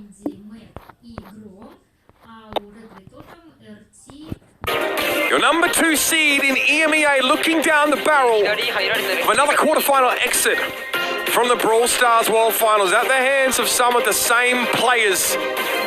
They're hoping to subvert the trend and break the cycle of history here, but it's going to have to be in the form of a reverse sweep starting here in Bounty. Well, instantly out mech now is Moya. Joker can't find the connecting shots to bring him down yet, but already has that wall. Going to throw it on the right-hand side, get rid of some of that bush, so Mandy can't hide as well as she'd like to. I think Moya kind of happy to give up the mech to get the blue star there by the looks of things. He said, okay, I'm going to get tapped to pieces here, but if we can get an advantage, I'll gladly suffer that indignity. Chitampo here dueling up, see getting marked every now and then by that RT, but not too bothered. A lot of real estate, though, has been ceded by Crazy Raccoon.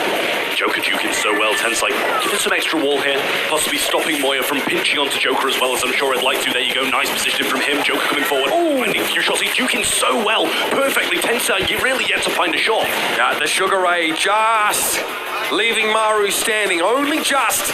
But that does at least give an opportunity here for Crazy Raccoon to get back in the game. Moya back in the mech. It's time to go.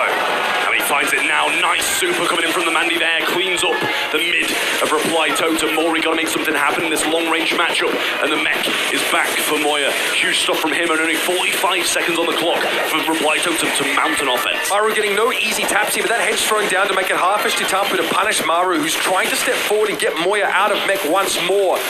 Tensai, of course, a little bit susceptible at these ranges to sharpshooters, but the mark from Maru doesn't connect.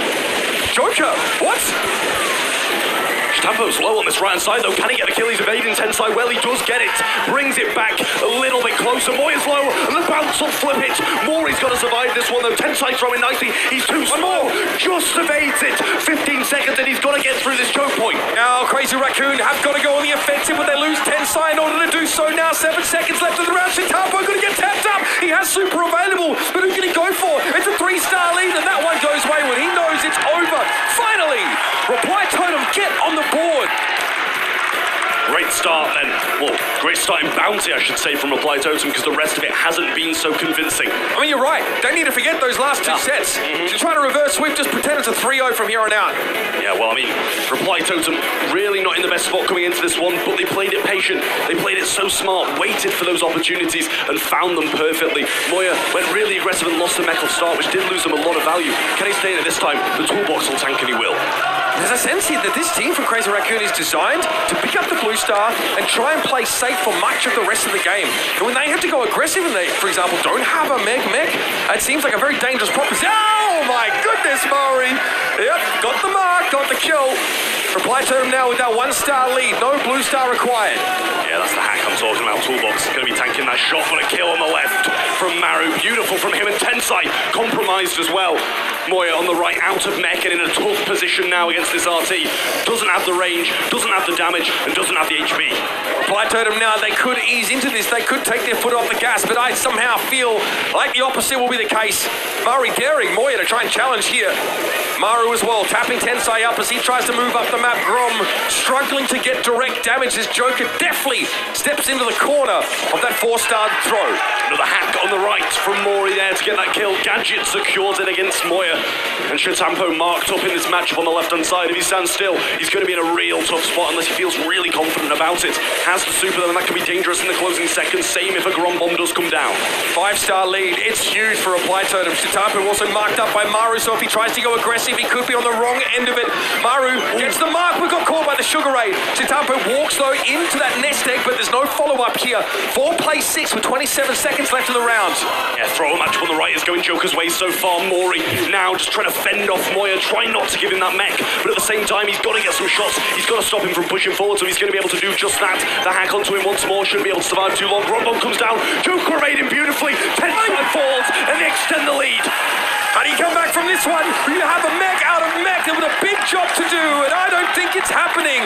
Reply Totem get themselves a set, and now we have a game. Back in business. Reply Totem looking good in that one. Looking convincing, waited for the moment and took it perfectly when it arose.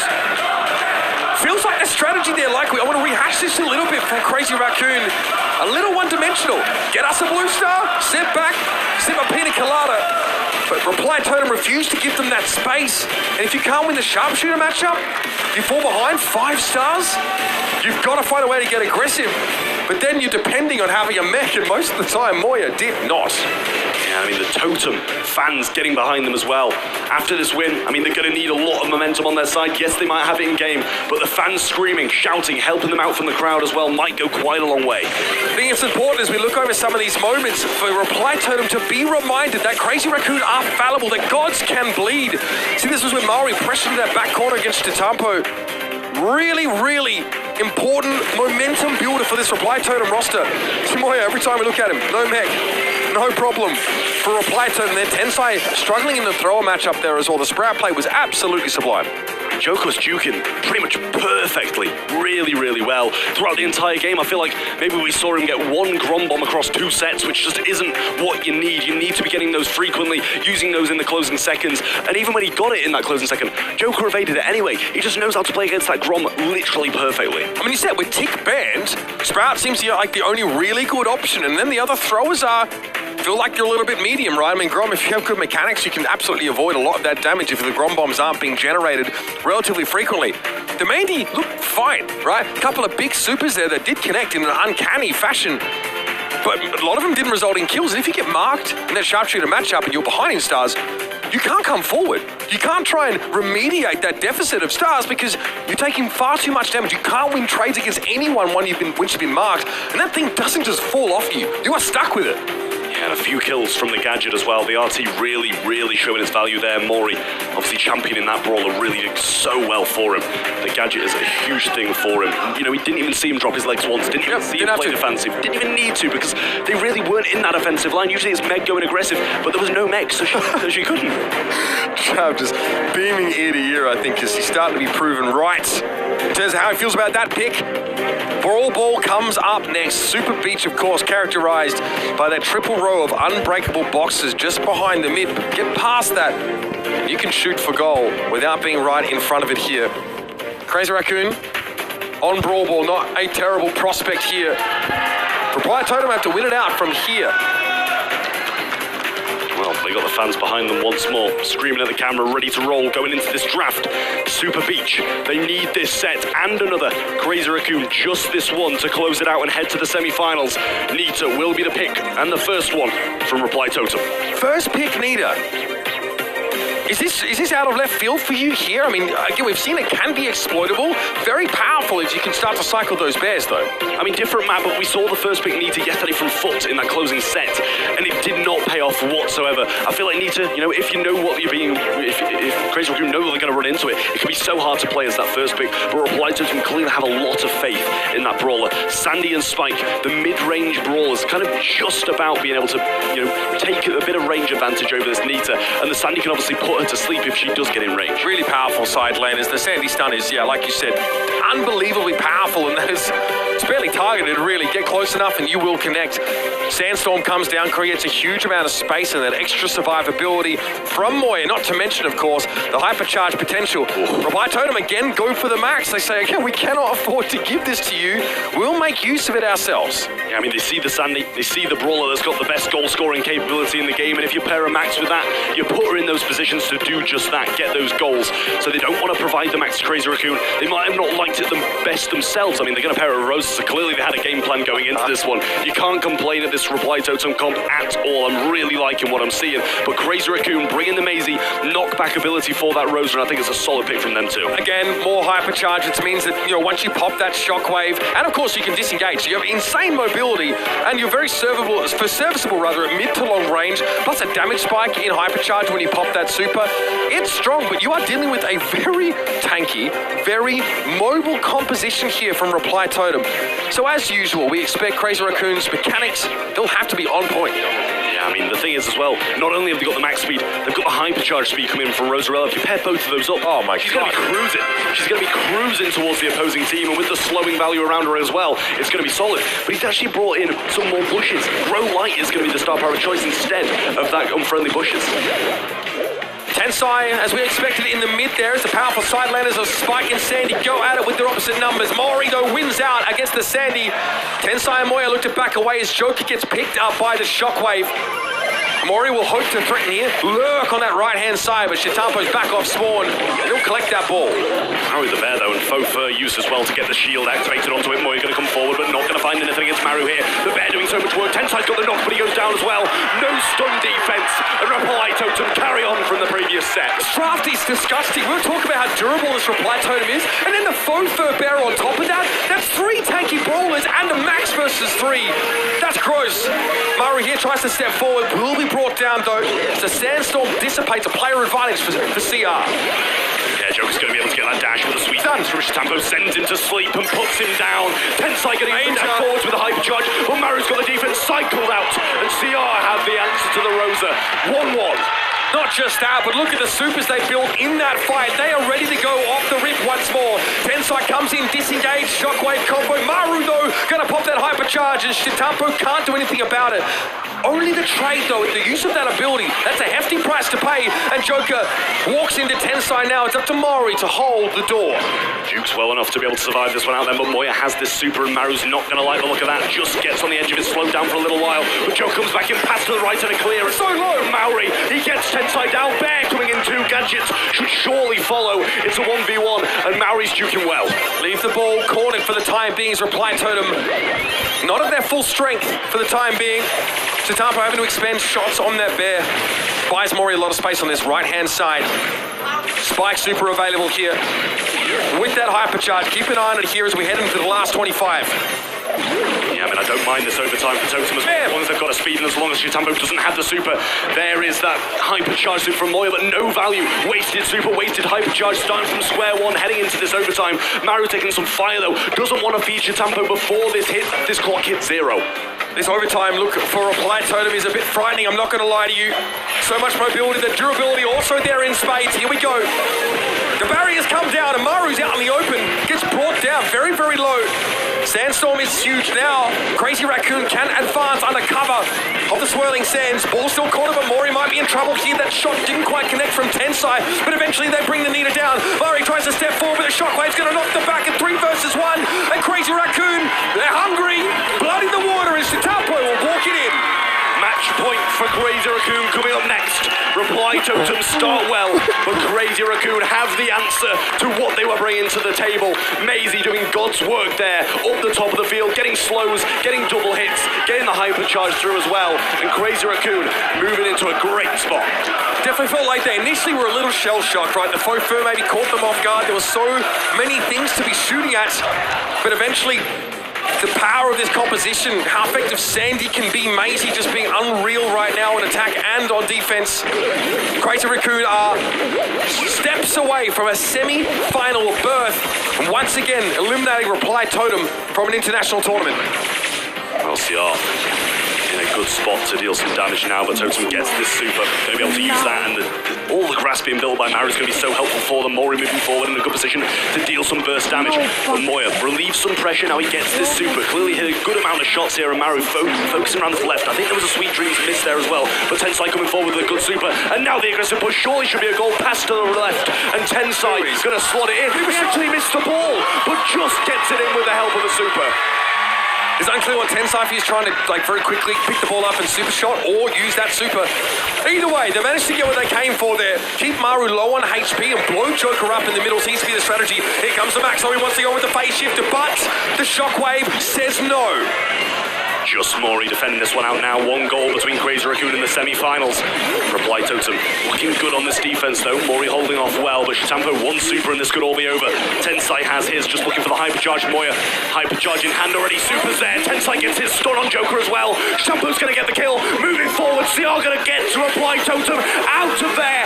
Maru double knocked and Crazy Raccoon move on. No!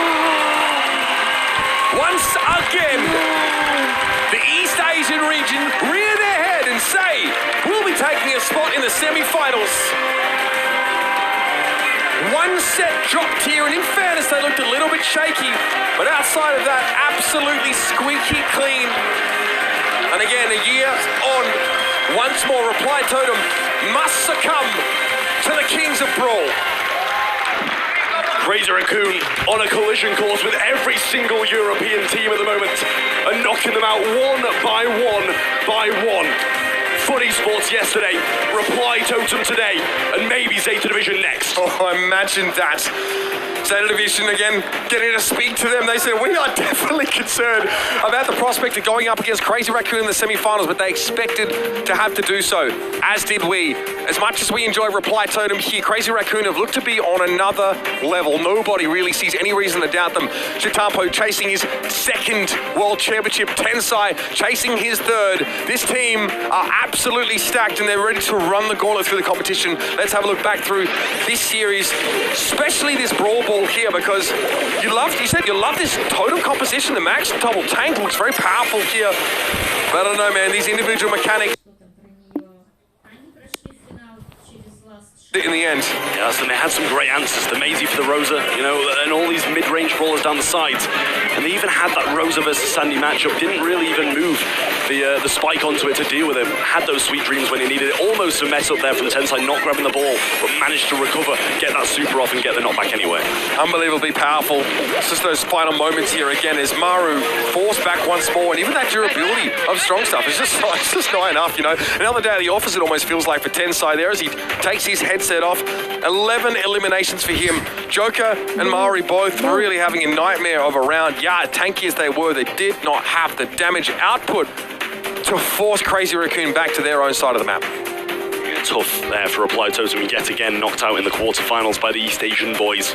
Really tough for them, but you know, all the European teams have had really big issues with this roster, and I feel like, you know, the mechanics are just too strong, and I think they are the big favourites after the 3 games we've watched them play throughout the World Finals to take it all. And I do want to wonder, like, in terms of your Reply Totem's prep, we see them play a fair bit more max here.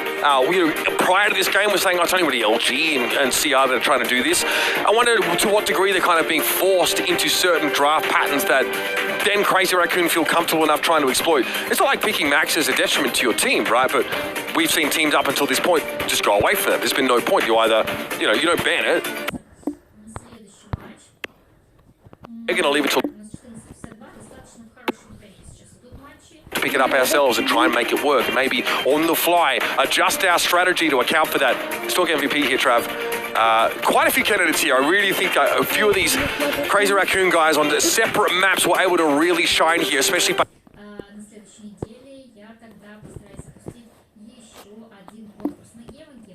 your MVP here in this match. And I think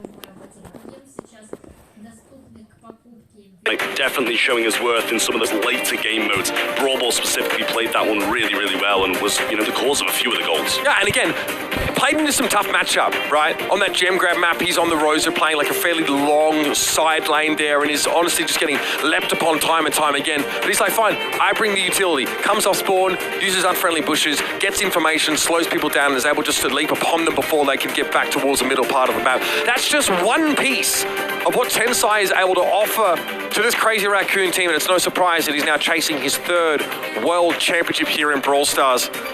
Trav, this game at the top level for many years has been dominated by East Asia. Is there anybody left still who you think can stand up to them?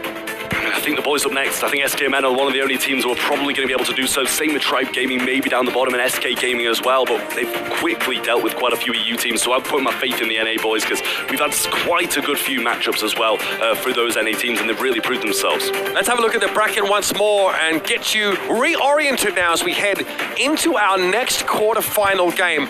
We obviously had Zeta Division claim victory over Luminosity Gaming in a nail-biter. Didn't get any closer than that. Crazy Raccoon, we just saw take down Reply Totem. Signs of life from EMEA's number 2 seed, but not enough. Coming up next, though, STMN Esports versus Revenant Esports. Trav, give me your cliff notes on this one. How are you feeling?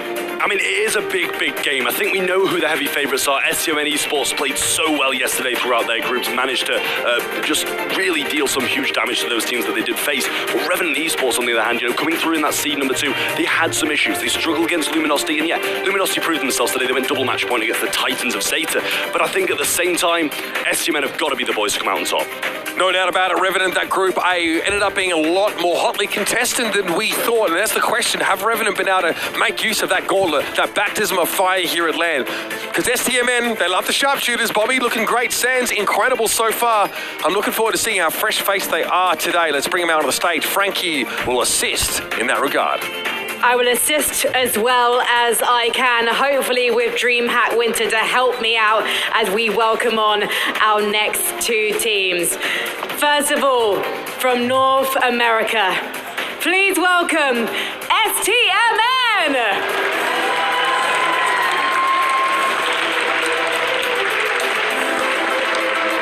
This team battled through tough competition to top Group C, but they have so much experience on their side, and Sans, the newcomer, who looks like he's been doing this the whole time, his whole life.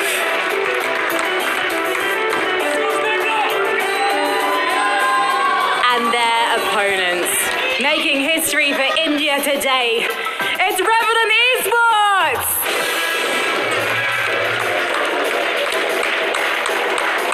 This is a team that breathed a sigh of relief after beating BC Gaming to make it to the playoffs. They grabbed these opportunities by the hands and they did not let go. But will it be enough to get them through to the semi-final?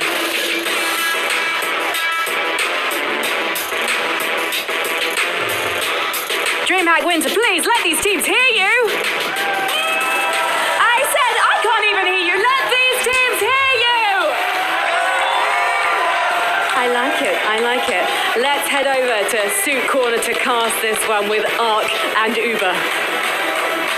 Thank you, Frankie. That's right. It might be one of NA's greatest hopes here at Worlds. They had such a great start out of group 6-0 for these North American rosters. Heartbreak for Luminosity. So that's one scratched off the list. Still two more to go. And STMN, they had a pretty nice run through groups. They really wowed us on multiple occasions, Ark. A very clean run, but they were 3-2s along the way, so some close matches. Whereas on the other side, Revenant, had that close one against BC Gaming to finalize things, and that loss as well. I'm sure they took a lot of learnings off the back of that, but this is their best performance to date already, so they've already made fantastic progress as an organization, as players, but this is definitely their biggest challenge yet. Sergeant Class made it very clear. He says, for us, it's a grand final berth or nothing. And so we want to place at least top two at this tournament. Anything else will be considered a failure. Well, there's a one big step in their way, and one huge obstacle that is the juggernaut of STMN. A team that flies high on emotions, on momentum. They make use of that early success in the series to try and close it out, but quite often they can be slow to start. If a team like Revenant can come out of the gate swinging, catch them off guard, we might be in another interesting situation, another close series perhaps. And very similar play styles as well. You got Sergeant on that Piper, you got Bobby on that Piper. Both sides are going to be squabbling for the scraps in that regard. And I've got to be honest though, I've put STMN down to take it all today. I am fully with NA hope. I am down with it. A little bit of a teaser there. We sort of covered the lower half of our predictions in that regard, but I've got some very, very high hopes for STMN. But at their very best, I feel like they are the team to lift the gold. When they are slow and sluggish to start getting into the rhythm, that's when I worry for STMN, and that can crumble and the cards can topple. I'm hoping for them today, though, that they put some of those ideas to rest. I want to see Zara pop off, Bobby, as well as Sands, who, in my opinion, has been their MVP so far in this competition. STMN have been going for a lot of utility brawlers to play around the Piper or the sharpshooter presence here. STMN, though, probably based on pick order, say, well, we don't want to give that over to Sergeant. I want to point out the Eve band here. That's something that we've seen Sands get a lot of value out, as well as Zara. They've been passing that back and forth between them here. Shooting Star is definitely a map where you can find some value, but the Gene locked away first here for Revenant Esports. Pretty clear what the game plan is here. Oh, Revenant wanted Piper. No doubt in my mind about it. The bans say it all. They ban the Eve, they ban the Mr. People, the hope that STMN leave it open, and they don't. So already they're forced to kind of reconsider their drafting process. But that Gene we've seen in time and time again for Revenant can bring home some absolute goods. Meg gonna come in for STMN. The Mandy for me, I would have sneered down on it until I saw Bobby on it the other day in Bounty, and it really did knock me for six. We just saw Crazy Raccoon play a very similar composition on Bounty. The problem for them was that if they couldn't get value out of the Mandy and they fell behind in stars, they needed to have the Meg in mech, otherwise they could not run up their map, they could not chase. Playing from behind can be a real problem with this composition. STMN need to get out to their early lead. They must not get Gene pulled in. And we also saw how instrumental that Sprout pick was for Reply Totem, and Revenant aren't going to have the luxury of having that last pick, so STMN, if it does come out of the woodwork, can counter it for 8-bit. For me, is a fantastic brawler to have on your field. Obviously, it is going to be a little bit slow and sluggish and can then open up the door to some vulnerabilities along the way, but I feel like it does really pack a punch. It is one of those more overlooked brawlers when it comes to a map like Shooting Star. I feel as well you can trade damage relatively effectively against that Meg when she's in mech. Oh my goodness. The Grey gets brought in here now. Dimensional Door smacks of all-in potential. You have multiple mechanisms for which to create opportunities for picks, right? You have the Gene Pool, you also have the repositioning. Even the Walking Cane can give you an opportunity if you're able to line someone up here. I like it for Revenant, but it's pretty telegraphed as to when they want to try and go for those stars, for those eliminations. And hey, let's go for another sharpshooter. Bell picked up. I think the Bell is going to work really, really nicely into that 8-bit, and of course the Mark probably likely to try to land on that Gene, trying to eradicate that magic hand from the mix. But again, I think for 8-bit, it's not going to be as easy now, and not smooth sailings as it was going to be otherwise. And certainly, I feel the Meg is a risky affair. I know that Trav is really not on the Meg bandwagon right now, but ultimately it can have that ability to really force the hand back into those spawn sites and inflict a lot of pressure on your opposition. I mean, if you make that much space for your sharpshooters, it's almost impossible to lose.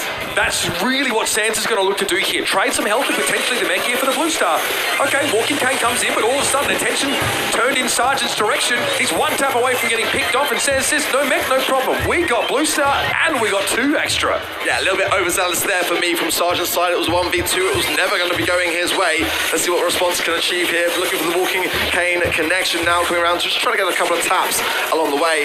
But it is again that Blue Star that could be instrumental towards the end. 3-star lead so far for STMN, and Trishant not having a great time on that left-hand side lane. Far side to tap. Bobby getting drawn in there, but still able to win the fight out against Sergeant. Response will use another Walking Cane to secure that elimination. Still a 2-star Blue Star lead here for STMN, and the mark goes in onto the 8-bit. Now the plugged-in star power for Trishant will provide that additional maneuverability, and STMN find themselves in that back spawn side as Revenant sort of gearing things up. If they get Sergeant to gain super, then things dangerous. But he goes down. 7 stars over to STMN. Sands just jumps back in the mech. Now it's the power play for STMN. A chance to move up the map here. Response has dimensional door. He might go in for an assassination attempt here, but there's no good targets. The Blue Star is on the Meg, but she has the least number of stars at 2. Not many great opportunities here for Revenant. They're going to come forward regardless now. Make use of this gene pool. This could be big. If Sergeant finds Sands, it'll be huge, but Sands has got gadget, his availability as well. That toolbox might come back as the only thing in favour for Revenant. Let's see those 25 seconds fast approaching on the clock. Can Revenant find the space and find these connections? Bobby there had the slow gadget ready for a potential engage, but eventually he has to use it anyway. Response still has the chance to close the gap with that dimensional door, but Sergeant slow. He draws Sands in. He gives his life up for it. Response now trying to get away through the door of his own, but he comes off second best, and that mark means Trishant is easy prey. Zarwell's on a slither of HP but stays alive, and that's going to bring STMN the first win of today. Not close. Not remotely close here. Again, it kind of played out as we expected. The Meg moves up the map and says, hey, I'm going to get this Blue Star one way or another. Then Sergeant wants to fight them. He wants to opt into a 1v2. Sands collapses, and then you have a 3-star lead with a Meg that's made so much space, and your sharpshooters can go to work. You have nest eggs in mid. You have the slowing gadget from Mandy. You have so many things to keep people off. You have to try and full-on engage. This is the issue with Revenant. They are a super aggressive team, but STMN are equally so, but they've got that ability to really time their runs, and look at this, also already 7 stars. STMN have got that perfect balance between aggression and defense. Shield gear disengaged there from Response. Tons of poke damages. Bobby's able to stay alive. The Sugar Ray not quite finding the mark. Response is just able to get away with a tick from those magic puffs to keep them standing. A mark on Trishant, almost a second thrown in from Zar, dominating the 8-bit, keeping that huge source of damage out of the fight, and Bobby gets another one. This is not good enough for Revenant. Huge taps from Bobby. Response still going on the aggressive. This is 2 versus 1. Tries to land the Walking Cane, not going to have it. Sergeant's going to land this pull and bring something home. Trying to equal out the scoreline. Well, there's the first sign of it. Trishant tries. Oh my word, that's not a great pull. They need a Bobby so badly there. Bobby outranging it pretty comfortably. Sands now has the time to get some health back. Can't quite get in the mech, so some more stars handed over, but it's traded. It's traded every time. Zar goes down. 3-star lead for STMN. The gap is closing, but they come back, and there's a Meg in mech. It's a good lead, but the time is with Revenant. They got a good hold on the mid. So, what a mark there onto Response. He's going to have to heal up and then mobile, but look at this, the slow onto Trishant. Leads him a walking target. Great pull though. It's only a 3-star differential. They need Bobby. They need Bobby. 5 stars sitting on the Mandy right now. Response again marked up, so all in potential for Grey seriously diminished. Zara more than happy, I think, to trade some taps here as Sands tries to burn through this damage amp. 14 seconds left in the round now, and Grey still out of the fight. He needs to try and get in, but survive with that mark on him. Great collapse on the Sands now. It's a star lead for Revenant Esports here. Bobby trying to stay alive, but they need more. STMN trade it back. They go to 18. 2 more, and that would be enough. They hang on and close out the set. So final trade that really did land it for the set, and STMN hold firm. It didn't look quite as clean though as that previous game. Nonetheless, a set is a set, and Revenant were just a bit slow to the mark. And we were discussing coming into this match, have STMN adapted from their old ways of losing those first sets? Well, if that's anything to go by, I think that is how you start Championship Sunday. It's crazy how much that map was really dictated by the bell mark here. I mean, if you aren't picking sharpshooters and you want a hard engaged composition, that's totally fine. But when Grey, normally the one that goes forward, gets marked up, he just disintegrates under the smallest bit of scrutiny. You can see how it plays out here. Sand's getting full value out of the mech. Trishard often forced to play right on back. He can't come forward at all. Zar, not normally the designated sharpshooter here, looked unbelievable on the bell. But this is the thing for me, you know, Bobby and Sans are already the flashiest players on this squad. And Zar, when he pops off, it is a sight of sheer beauty. It really, really is. But he has been a bit coy, a little bit timid this year towards the end, and coming into his own now, I think that is a really nice way to start for him. Zar's been playing a lot of Mr. P and a lot of Eve, right? So a little bit more utility and sort of more consistent damage brawlers. Outside of the flashy, the burst damage ones here, normally reserved for Bobby, as you can probably understand, but great showing from him. And again, 370 DPS, pure consistency from Bell, who obviously doesn't have the greatest fire rate. And again, makes it hard to close the gap with those nest eggs here. Really impressive showing from STMN, but this is their playbook. This is not surprising from them. It's such a straightforward comp, and it's something that we'll see Crazy Raccoon also go for here. And if you can't hit those gene pools, a couple of those crucially missing, Bobby knows to the pixel how far back to stand from Sergeant Clash in a couple of those occasions, and he baits those supers out. Yeah, for me, Revenant as well. I've got to rethink things just a little bit. Maybe underestimating STMN in that regard, and for Hot Zone, they've got to find that perfect balance between going on that aggressive, but also trying to land the pressure, trying to keep STMN on those backlines and low HP and buy down the clock in their favor. But ultimately, the draft as well is where STMN feel like, to me, they've got a good handle on things. They kind of read Revenant Esports pretty well so far. Can they continue to do that in this next draft? This Revenant team, they're skilled, right? Skilled and scrappy, but the polish of STMN Esports is hard to put a scratch on in so many of these instances. On Bounty and Ring of Fire are expected to be much the same. This is a map that really is governed by an overarching game plan. Here the bans, of course, Pam taken away. No one wants to deal with that. Lou also out of the picture. Rosa and Buster. No tanks, say STMN. I think these are really good bans here for STMN. Pam, Lou, brawlers that I've been complaining about all weekend long on Hot Zone specifically, and for good reason. I mean, you know, Lou is just going to have that insta-stun, and that is just something that STMN do not want to run with. That's my boy! The tribe above sitting in the audience there, waiting for the later stages of our next match. Semantic seems like the only missing piece from the Tribe Nation, right? Just to really take the decibel level up to 11. So, great addition there, guys. Very clever signing. Look forward to seeing him in the red. All right, here's Bell coming up for STMN Esports again. We just know how powerful she is on this map. Get control of mid, leave a bunch of traps in your wake, and it is dangerous to step up. It's going to be really nice to have ultimately into that Lola as well. Those shots are going to ricochet and then just trickle down the HP over time, but they're lacking that aggressive spike for those lane sides. Really quite like that, but you know, for the reason that it's going to be good into Stu, and Stu is that kind of more, you know, lane side, skip around the whole thing and try to assert authority. But I'd like to see Atara come into play as a result of that spike pick now, because Stu's going to be off the cards now a little bit for Revenant. Yeah, absolutely. Often we see Stu just try to ignore the topography of the map and go in for a lot of those kills for his spike. Obviously, the life plan is huge, and you know, you play for their right-hand side. Behind those 3 bowling pins there, just get consistent damage, and of course, that super can cover so much of the hot zone. Mr. P comes up for Revenant Esports. Not the first time we've seen this brawler picked on Ring of Fire. I would say middling success at times. We know how powerful he can be playing from behind that wall, and the porters are annoying for single-shot brawlers here, of which STMN have a few. We'll see how it pays out. A brawler which STMN really love to have for themselves, actually, so that could be part of the Zar classic. Yeah, it really has been all weekend long. Let's see how they want to finalize things. They're lacking the aggressor still, and that for me is the glaringly obvious sign for this third and final pick. Cordelius, I don't mind that one at all. I prefer to a Centaura, but I mean, ultimately, if STMN want to bring in a final pick tank now, they're going to be reconsidering. Absolutely. So many of those tanks banned, so not a lot of good ones left, if I'm honest with you.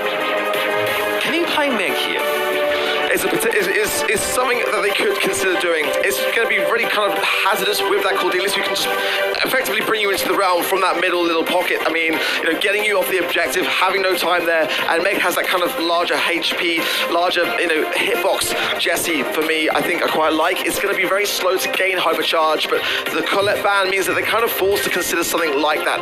2 hypercharges on the side of STMN to the 0 on the side of Revenant. That's a scary prospect here for me. Very control-oriented composition now for STMN. We've seen on Kaboom Canyon. Teams try and bring that Jesse in here because they refuse to give up control of that middle grassy area. Not much different here on Ring of Fire. It's really about keeping Scrappy nice and healthy and have him fire off shots to demand attention. Of course, under Hypercharge, Scrappy becomes a completely different beast here. Great start for STMN in this series so far. Convincing win in the end on Bounty. Let's head now to Ring of Fire. Well, Sergeant lurk in his left-hand side. Lovely little gadget jump in and down to a very good spot. Aggressing Bobby gets the takedown as well. Can he find Zar? Low HP for him though, and probably going to have to come back a little now. These curveballs to be hard to shoot, and Sands finds the pinch. Finally, they go to the Cordelius here. Zar very quickly wants to take bush control here. He doesn't want to allow that to happen once more. Once Cordelius gets up behind those bowling pins, he's very scary. Bobby down, no Trishard, really holding his own in mid. Eventually has to be traded out. The response now wants to chase Sands. That Jesse is dead and buried. I'm loving this from Revenant. Sergeant forcing more into the round, but Bobby stays firm, lands the tap, and now very much on things. Marking up to shot with 3 follow-up taps. Bobby popping off. Response though plays forward here. Annoying position for Mr. P to beat him, but Sands forces him back. Now, can set up a Scrappy here. 2 nest eggs on the points. Yeah, it's going to be tough for Revenant to get back in. Here come the Porters now. On the left-hand side, dueling out with a lifeblood. Here's Zar just leaving some catnip for them on the left. Response gets caught in that super for a time, but it's not enough to be followed up upon. A very close game now as Revenant draw even.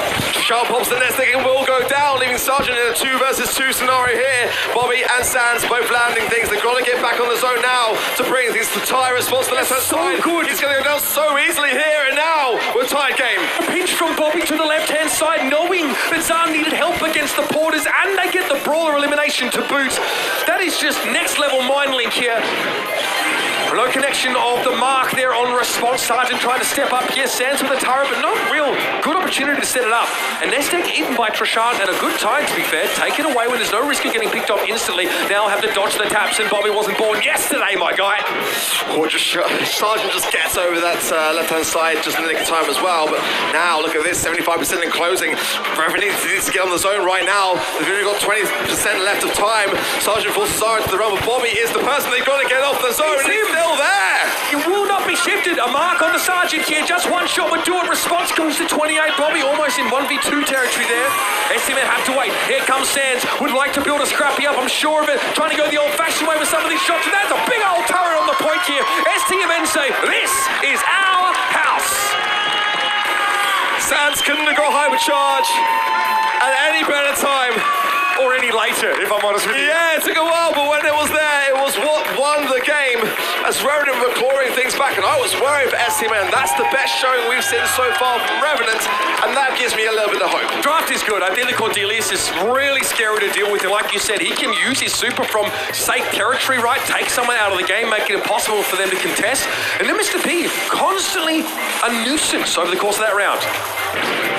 Good aggression so far from Bobby on chance in the mid. Look at Sergeant again, really utilising these early gadgets to try to get these trades, and the right hand side Sands will fall. It's just Zar on the mid now, but he's doing a pretty decent job. Lifeblood to keep him in the mix, and now all eyes on response to clear up that right hand side. Level of rotation into mid there by Zar with 2 teammates down. He keeps STMN within striking distance in percentage. He'll go down. Oh, the trade avoided there by Sergeant Sands. Oh goodness, that could have been ugly. Sergeant doesn't quite get the 1 versus 2, but STMN are crippled at the moment. Revenant Esports know that the early game really does favour them, and just exacerbating the Cordelius early on is going to be risky in the late game, but very good for them in the early game. There it is again. One more gadget, I believe, available for Sergeant. He might find Bobby. Bobby comes out on top. That's a touch to Trishard, and now all 3 members of STMN pushing the zone. Got to convert this, though, into a percentage lead. Revenant have been all over the point for so much of this round. The mark was great for Bobby Sands, easily able to follow up on that damage, but again, Sergeant Clash is such a problem. Bobby lines him up, but again, we're at 69% almost and counting. Revenant Esports have such a healthy lead. But now this is where STMN can really start to thrive. Chance is marked up, and look at the ricochet in there between Response and Sergeant. Now approaching 40, and STMN are still looking pretty good. Sergeant, though, if he makes a play here to the zone, Bobby forced into the realm here. Zara as well. Sergeant is just going to go super aggro here. Finds Bobby, Star on the way out. Hypercharge, popped in, Zara still standing. A super from Zar, over to 1v2, the lifeblood not even required. And from here, STMN can build their comeback. Another mark connecting onto Lola Trishard, a non-factor on that spawn. Sergeant taking a ton of poke damage as well as response can only look on and play from medium range. STMN know that they cannot take any chances. They brought it back to a head game. Only 20% now remaining. Bobby Lowe, though, forced out of the position. Life plant. Revenant can bring this back. Trishard now wants to move up. Revenant at 85 and counting. STMN behind once more. Santa's going to go with the hypercharge. Throws down the Scrappy. Good amount of health here and they do force Revenant away. Bobby comes out of the Shadow Realm on top though. Now 2 versus 2 as Trishard is low as he gets 91 and counting. Response was hoping for more, but STMN now get themselves a lead. Sergeant steps up, will have to 1v2, but Sam says no, he's traded. And STMN, that's 2 on the trot. I'd have to see it back, but if Sergeant landed the round there, I think it may have gone the way of Revenant, very close to call. But nonetheless, STMN put in the work. The insurance policy was there, the set is theirs. We said it already, Revenant are scrappy. They're very skilled players and their draft, frankly, was excellent. We saw a much more controlling setup from STMN, but when Bobby gets Bell, well, actually, don't let it get to that point. Don't let it get to that point. Incredibly effective. The nest eggs yield insta-kill opportunities in so many cases, and Bobby doesn't miss these marks. He just doesn't. Able to cycle his super in some of these occasions onto multiple targets as he brings them down. The extra durability from positive feedback. Bell is an absolute menace in his hands. Yeah, STMN have got to be feeling good about their odds at the moment, but they can't get ahead of themselves. We've seen it time and time again, giving your opposition even just a glimmer, a glimpse of momentum, and everything can turn, everything can shift. So far, so good for them, but one singular draft out and then things can go wrong. So certainly in this downtime, they're going to be discussing things moving forwards and just ensuring that everything's kept in that right place. I just want to point out, though, that this is an STMN esports that starts strong in a series. That's always a good sign. Normally they have to kind of bring it back later on in the day. The spike was good when the light run. He had it. He did. If he'd managed to land that Dark Realm onto Sands, he'd be off the objective and there were teammates respawning in. That could have been amazingly clutch, but it wasn't to be. Very, very close though in the end. A huge lead. Let's not forget it was like a 50-odd% lead built up. Sands, 13 eliminations. 13! Save some for the rest of them, Sands. Come on, you're always stealing the show when it comes to the stats. But nonetheless, I do feel like we are seeing STMN really working well as an overall unit. And that's kind of where things are lacking on the side of Revenant in this next set. They've got to get their comms flowing because their World Finals journey for India, their home region, could be ending here. And Mr. P got picked up there by Revenant. We've seen it be effective in some cases, but those spawners not great against Bell.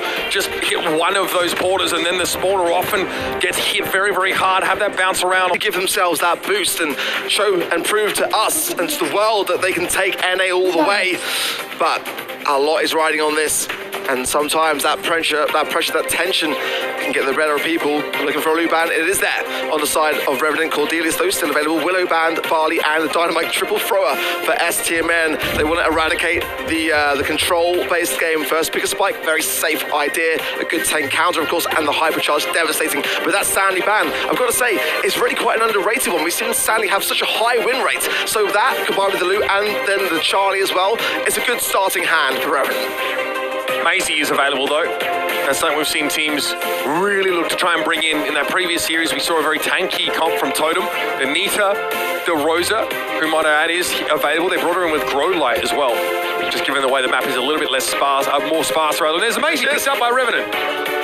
Love that from you, Uber. I mean, it's just a brawler that I've warmed to a great deal. I was very much on the fence regarding her, but it's just got a great hypercharge to cycle in here. But I'm really warming to Max. A brawler that really wasn't really on anyone's minds coming into the World Finals, whereas now, Reply Totem bringing it in, Crazy Raccoon, of course, bringing it in. I kind of wonder whether we might see it come in for us. Just another case of the West taking trends from East Asia. Whether it's culture, fashion, or drafting in Brawl Stars, we tend to follow their lead. So the Nita comes in once more here. Revenant have a similar idea. Of course, that faux fur on the bear makes it effectively a fourth brawler, and it's really frustrating to have to waste that ammo, especially if you're a Spike, right? Like, you are a single-shot brawler.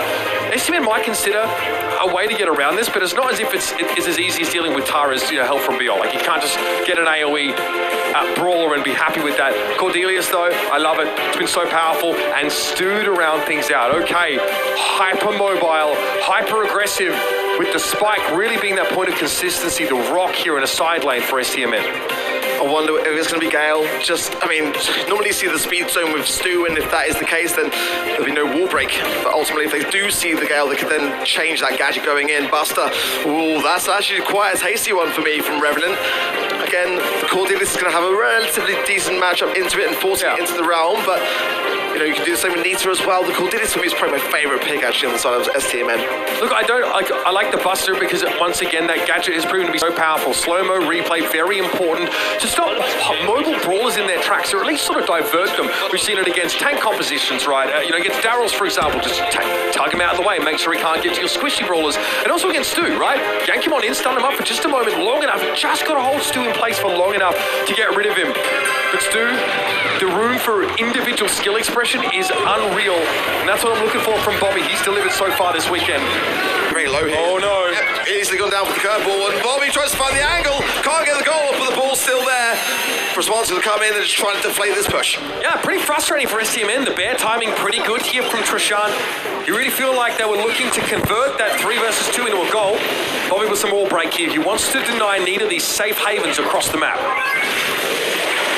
Ball pushed firmly into the corner there by Response. Sergeant coming forward has the hypercharge, but looking now for the super as well. And Sam's trying to get the upper hand and does so in a really nice manner. Trishan, though, going to be able to get a bear maybe off the back of this. One shot away from it. Response is the last man standing, but that ball there just firmly in the corner of Response, and Revenant just all playing defence. It's really in a safe spot here for Revenant right now. They'd have to suffer a crippling team wipe in their own territory to be under great threat. But here it comes. This might be it. Super thrown out under hypercharge there by Zara. Response just walking inside that. Patrick can't get out. We're going to cycle supers now as that ball finds its home. Beautiful cycling there. It really, really was. Again, walking around in circles inside that. So, played a wonderful offense there, and STMN all tied up. Bobby using that gassy hill to keep himself in the mix, but Sergeant coming in with the hypercharge. Sands forcing him into the realm, but it's a 1v1 in the meanwhile for Trishan and Zara. It's going to be a Revenant Esports game. Sands took himself off the map. They were in a 2 versus 3, and he took someone in the Shadow Realm, leaving one defender left for STMN. Crucial error there in the final moments. Love the play from the Maisie.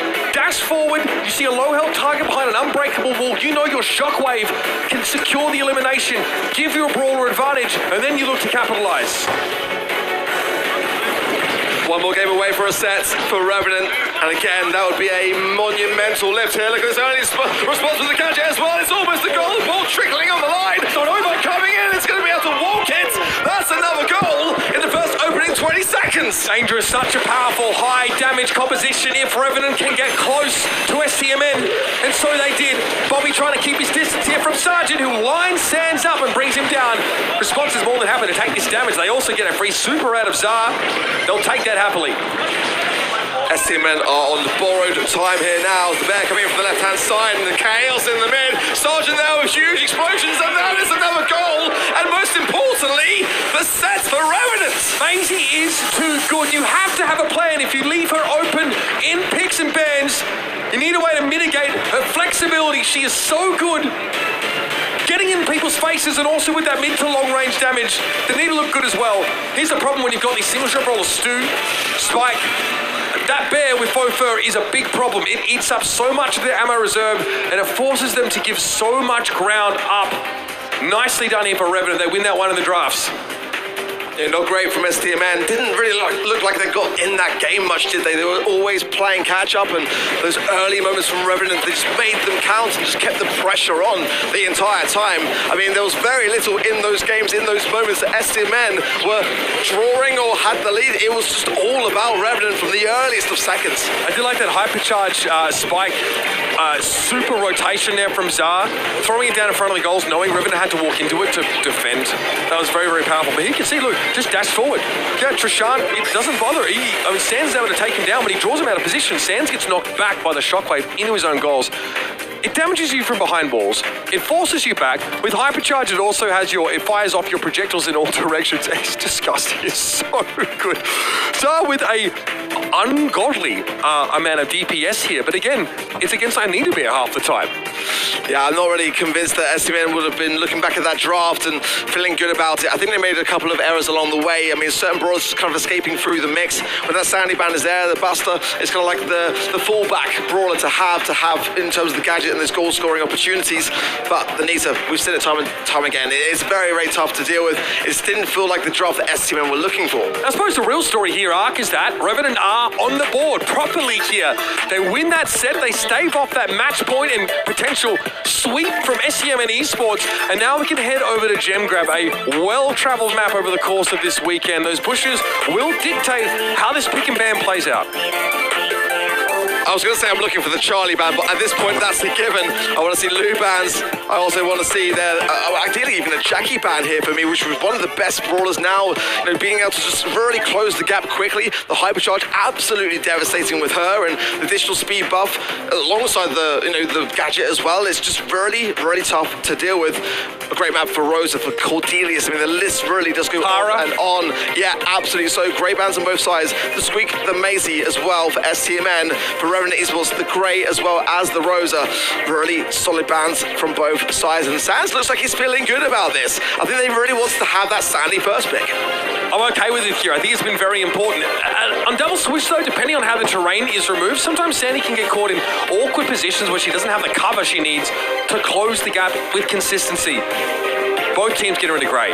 We've seen that all-in setup from Grey. It's very frightening. STMN, because they don't want to first pick Maisie, realise they have to ban her.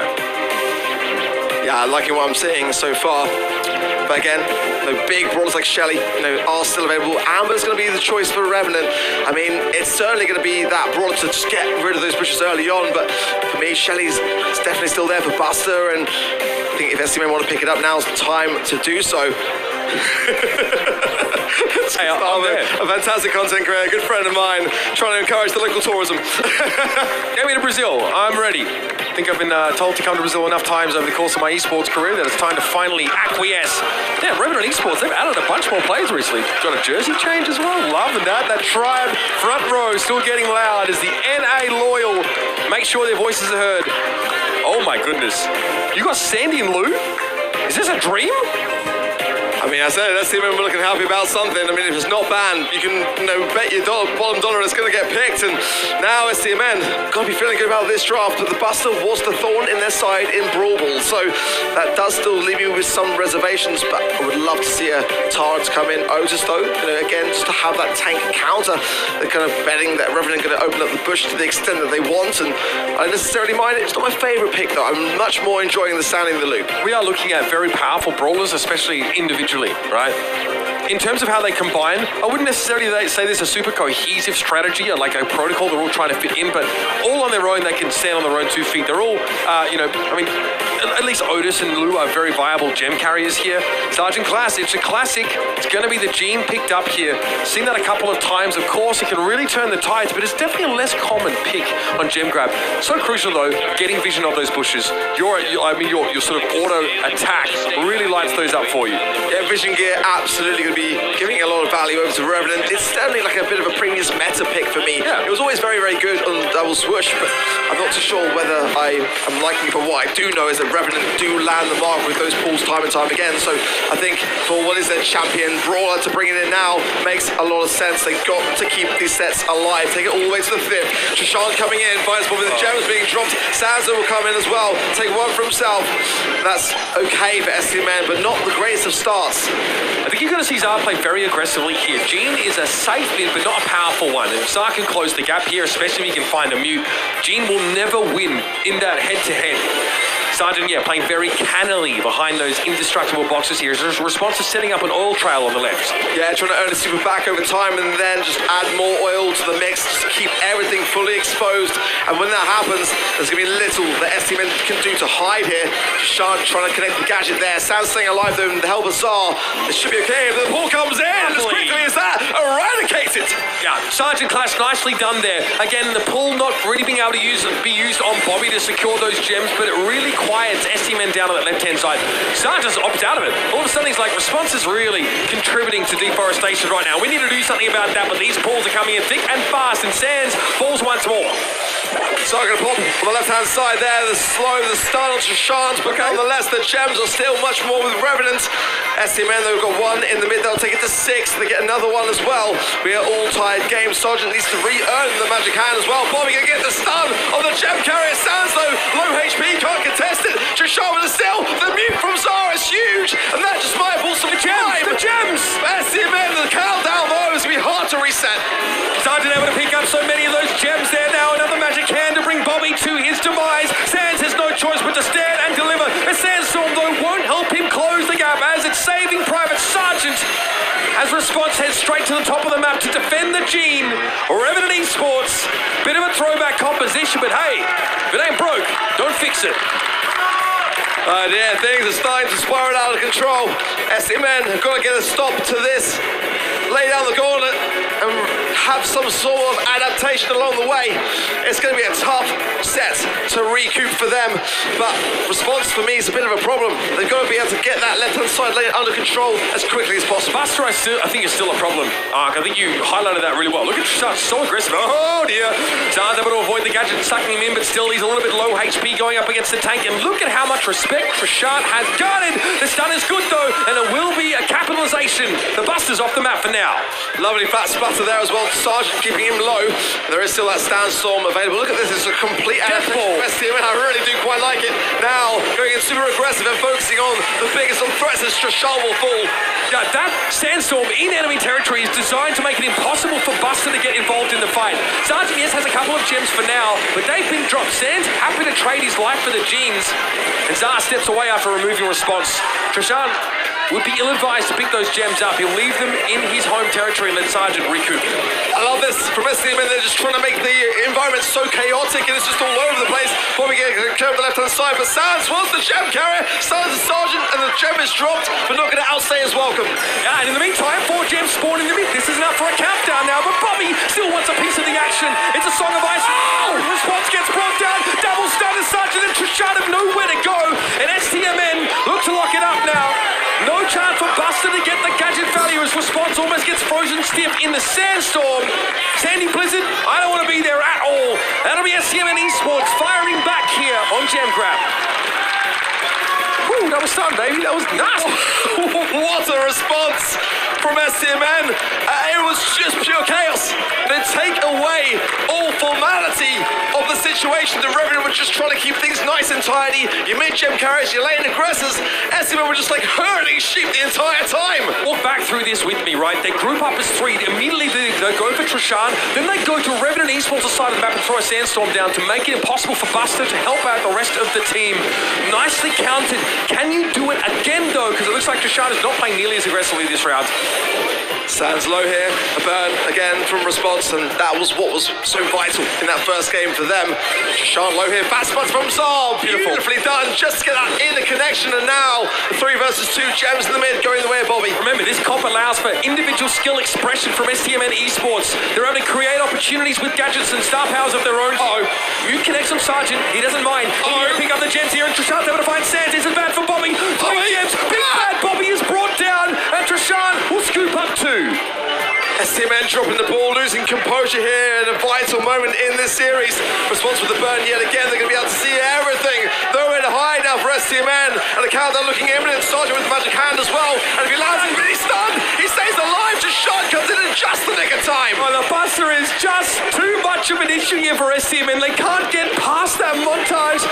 Sergeant slipping away. Guys should get a lotto ticket right now. He is absolutely subverting expectations. Trishard's stunned, but there's not enough damage there for Sands. Bobby has to now get involved. Guess what? Another super's in his way. He can't bring the Buster down. He's low, but he's able to get a couple gems away. Now, with gems spilled everywhere. Oh! gives it up. Zaro's able to come in and snap the ball out for himself. This could be the dying breaths of Revenant Esports. When everything was looking bleak, Zar was the last man standing, and Revenant know that it's looking bleak. They've got to land this mark. This magic hand for Sergeant is now crucial. Sans trying to buy back for all it's worth. Will it happen? Will Revenant get the reset, or is the India dream over? India are going home. STMN and North America proceed. Last year, STMN couldn't bring their ideal roster to Worlds. Sans had to sit at home and look on as they tried to battle with the rest of the world. But this time, the wind is at their back. The odds are in their favor. And there's a semi-final berth waiting. I'm so impressed with Revenant. I'm just going to come out and say it. It's such a tough thing to get even a set against North America, and to come in to put India very much now on the map in Brawl Esports. Despite it not being the result they were hoping for, they can be so proud of what they've achieved this year, and I cannot wait to see more as to what they bring to the table next year. Coming out of that Group A, which we may as well dub the Group of Death, because well, you know, that's how it turned out with the amount of close matches that occurred. Revenant had to fight tooth and claw to get to this semi-final, only to have to face STMN, who look like one of the most polished teams in the world right now. It's a tough ask, and they almost got there. That gem grab was awfully close. They know they can rely on that Buster pick in many occasions here, and no matter how powerful these individual brawlers that STMN drafted were, the Buster can shut them all down with that montage. Trishan was trying to find his flow. Do I play aggressive on that right side, or do I try and play back a little bit and be more supportive? Unfortunately, it took him too late to find the right answer. I mean, this just was a set that could have gone either way for me. I mean, that second game where STMN just knew they had to make some form of change was when things started to get much more interesting, because prior to that, for me, it was as good as Schultz onto the fifth. There was that beautiful double stun from Bobby, and honestly, that was somewhat of a saving grace considering where things were leading. The pressure they just maintained against Revenant. I mean, this moment here, look at this from Zar. He did so well to be the man to stay in the moment. Man, just dirty, absolutely filthy. And that's what I mean about individual skill expression. That's why you pick this comp. That can be a feast or famine, I guess. You know, if you're not connecting a lot of those shots. But now this team are going to go further than before. I can feel it. Than ever before. STMN. Oh my God, son. My goodness, 496 DPS. That is... It's messed up, man. It's actually messed up. Yeah, and a full team effort. Everyone on the same scoreline in terms of the takedowns, but Sergeant Clash on 5 had a really good game there as well for me. I mean, the Gene pick did have a lot of moments. The Amber was really smart. I think in terms of a draft, I mean, it was really smart. They had everything going for them. It was just that persistence from STMN that prevailed in the end. So, one North American roster has managed to advance to the semi-finals. There is another waiting in the rings. The legendary Tribe Gaming. But in order to make it there, they have to overcome a rival as old as the BSC. That's right. Once again, we are running it back. Tribe Gaming, SK Gaming. A rivalry that's really bubbled, fomented over the years here, of course. In the past, Tribe have managed to get the edge, but SK Gaming are a different team. They've got a different look, and I think they might just be a different beast this year. Yeah, I tend to agree, but the organization battles over the year really have always been prevalent, haven't they? I mean... А ты знал, что появилась новая социальная сеть, где любой может стать известным блогером и набрать кучу подписчиков? Делюсь советом. Луки.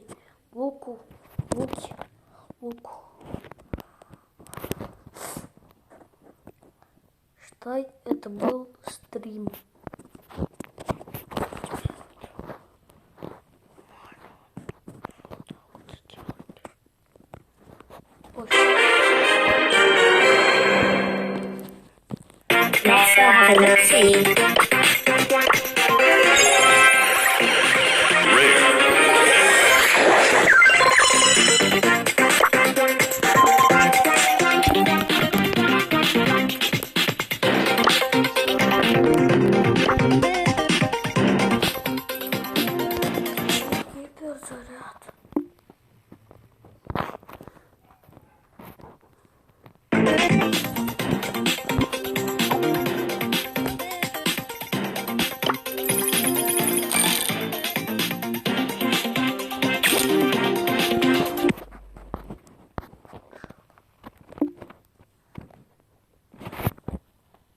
We'll be back after a short break.